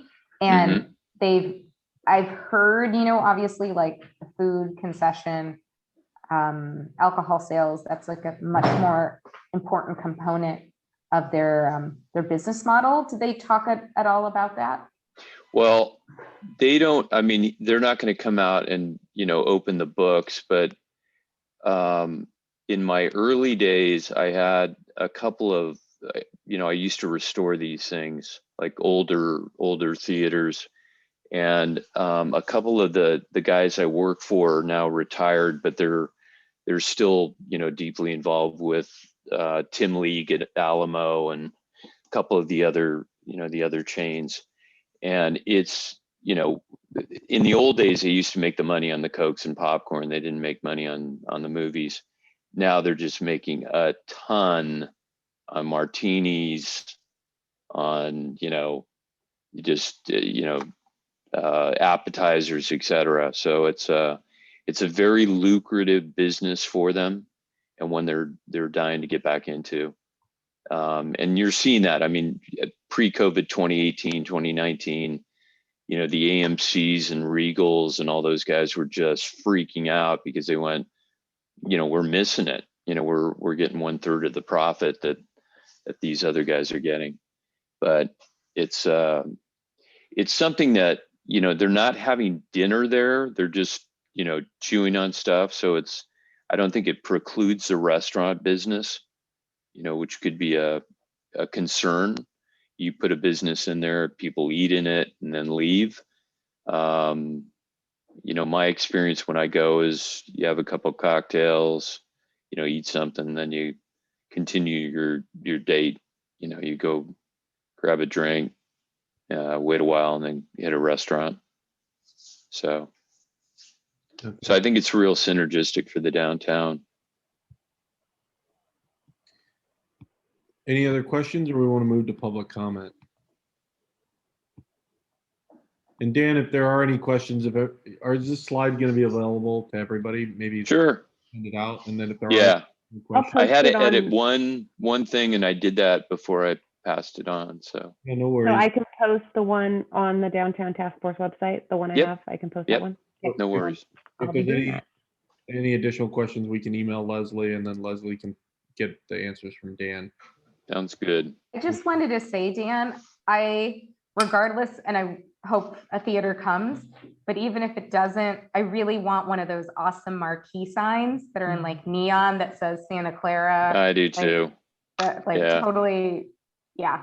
Yeah. But yeah, I do too. I mean, that's my main, I think the original facade is pretty easy to replicate. It's just cast concrete. In fact, the original theater underneath that was gorgeous, but in the the 20s or 30s, they cast it. So I think even something like that with that as a, in front, it'd be great. But I think there's economics behind this too, that will reveal itself as something that we're going to want downtown. And I think Santa Clara U, is going to want it as well. All right, so shall we move to public comment? Let's see. Okay. There's one hand raised. Do we make a motion to move to public comment? Public comment? Everybody's so quiet. Seconded. All right, thank you. All in favor of moving to public comment, say aye. Aye. Aye. All opposed, say no. All right, Skip. Mr. Skip Pearson. Go ahead and unmute yourself, Skip, and you should be able to speak.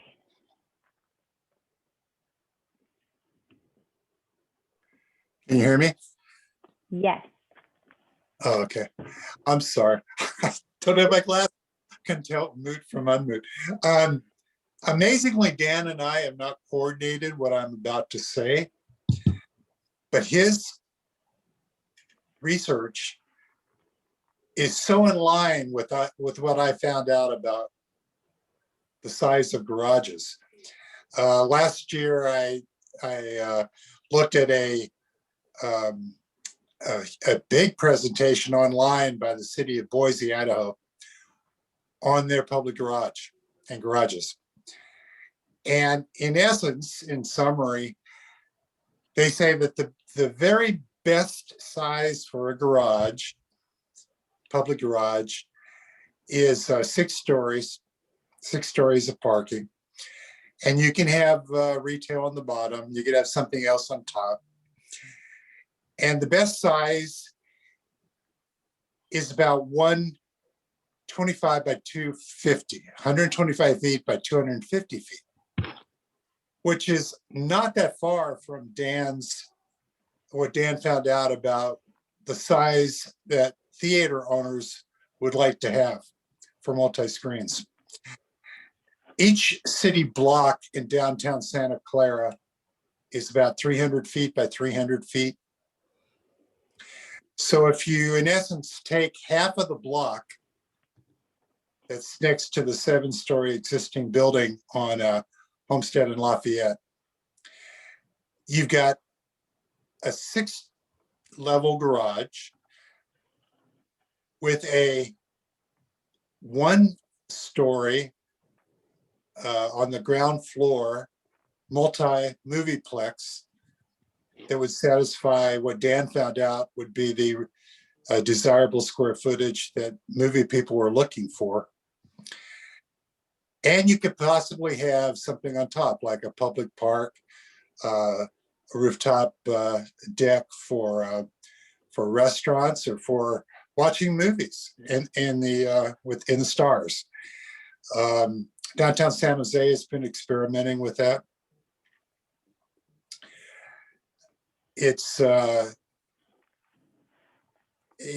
seems like it would be a perfect situation for that one block to, if the 7-story building stays and a 6-story or 7-story parking garage is built next to it, that will provide over 700 parking spots and provide enough parking for Butch's hotel, University's hotel, enough parking for the office building.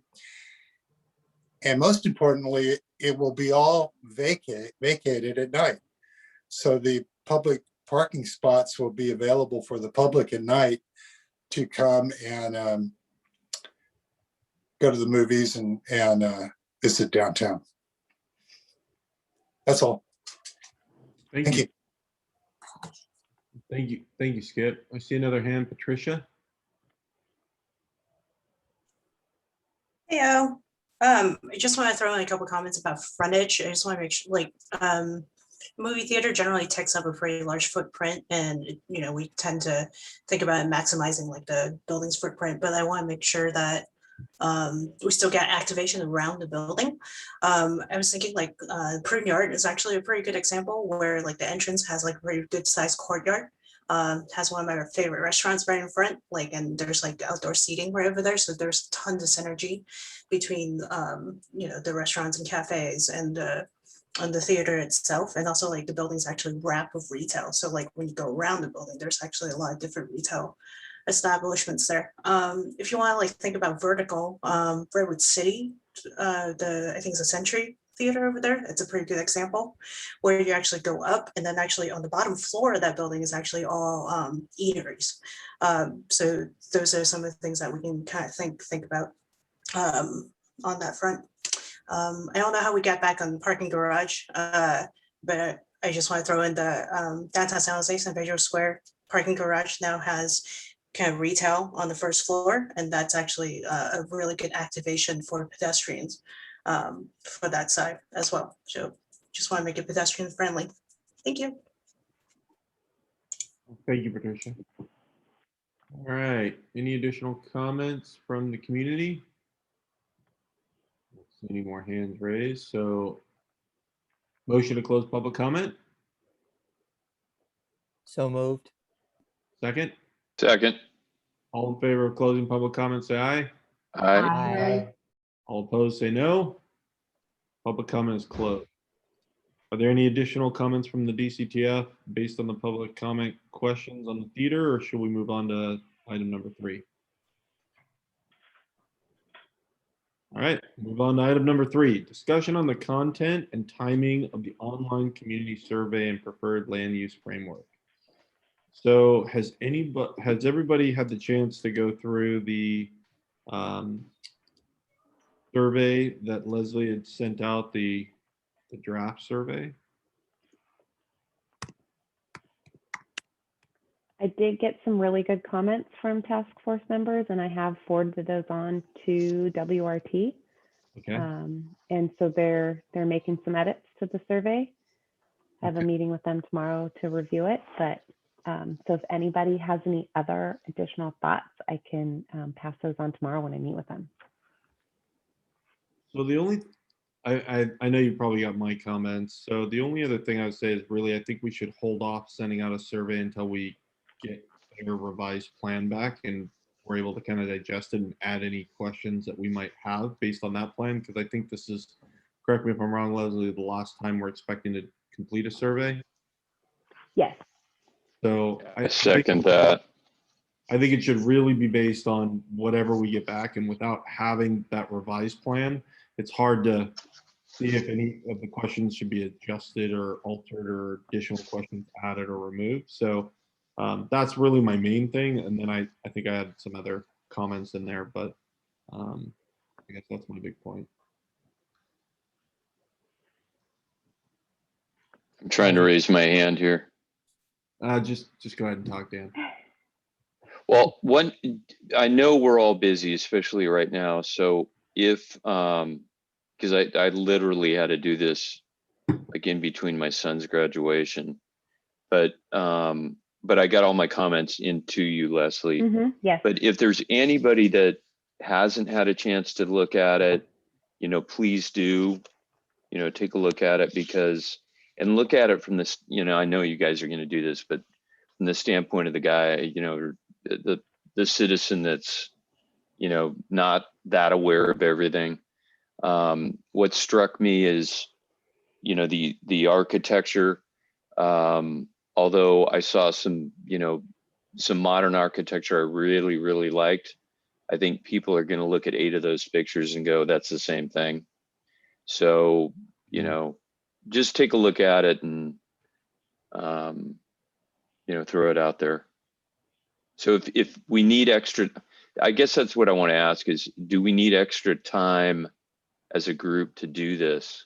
Did you get most of our comments? I did. There was only a couple people who didn't provide any comments. Okay. I think if we just hang tight until we get WRT's presentation on the revised land use plan and placemaking, then I think we can probably add some additional comments and then get it out after that with the updated plan. Otherwise, right now, I would agree with that. It looks confusing. It looks like it's the same thing. You're just kind of asking the same question. All right. Are there any more discussion from the DCTF members on this item? If you haven't had a chance to look at the survey questions and respond, please do so. Even now, it's good to get feedback now earlier than later, and then we can, revise them. I'm expecting that if you've already sent them the comments, Leslie, they might even revise them by the time they revise the plan. So might be able to see a revised set of questions by then. So if there's no additional questions from the DCTF members, is there a motion to move to public comment? So moved. Second? Second. All right, all in favor of moving to public comment, say aye. Aye. Aye. All opposed, say no. All right, public comment on when we send out the last survey for the precise plan, and I guess they haven't been able to see it though, right? No, So that's kind of the not difference. public yet. Yeah. I apologize for that. Doesn't look like there might be any comments. So I guess we could just give a little update for the public quickly, if you don't mind, Chair. Yeah. We were anticipating to do the survey and additional community outreach in May. Obviously, that didn't happen. We've pushed it out to June so we could take a little bit longer time at crafting those two outreach efforts. So our current plan is at the DCTF meeting in June to do a workshop with the task force on placemaking and to also bring back that preferred land use plan at that same meeting. And then after that is when we go back out to the community with the survey, and then finally another workshop event. Thank you, Leslie. All right, so is there a motion to close public comment? So moved. Is there a second? Second. Thank you. All in favor of closing public comment for item number 3, say aye. Aye. Aye. All opposed, say no. All right, public comment is closed. So now comes the time for public presentation and comments. So is there anyone in the public that would like to address the task force on items that are not on tonight's agenda? This includes anything that you might want to have discussed at a future DCTF meeting. See a hand from our side. Leslie, there's no public comments. Can we take one from Deborah? Sure. Okay, perfect. Deborah. Yeah, first I'll ask if we can talk about something that's not on our agenda regarding the Franklin Forward Initiative.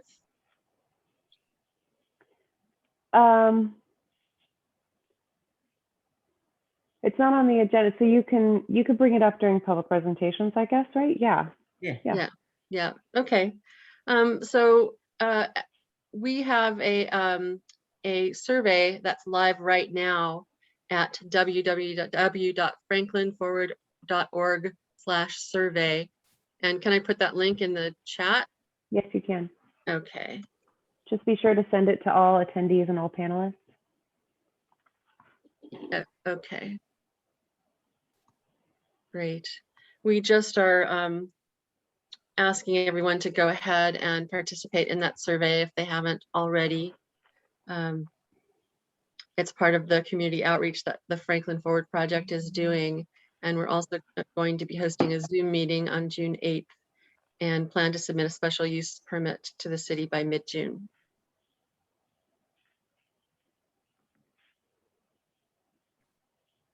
Thank you. You're going to submit by June for a permit? A special use permit. Use permit? Yeah, for the Franklin Forward horizontal mural.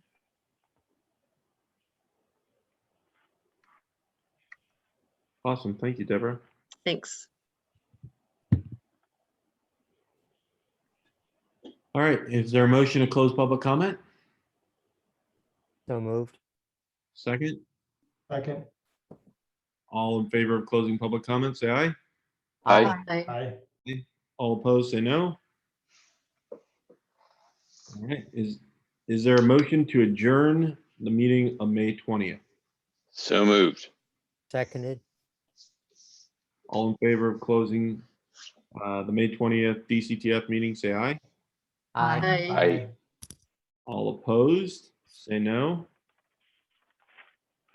All right, the motion carries. The meeting is adjourned, and the next regular scheduled meeting of the DCTF is on June 17th, 2021.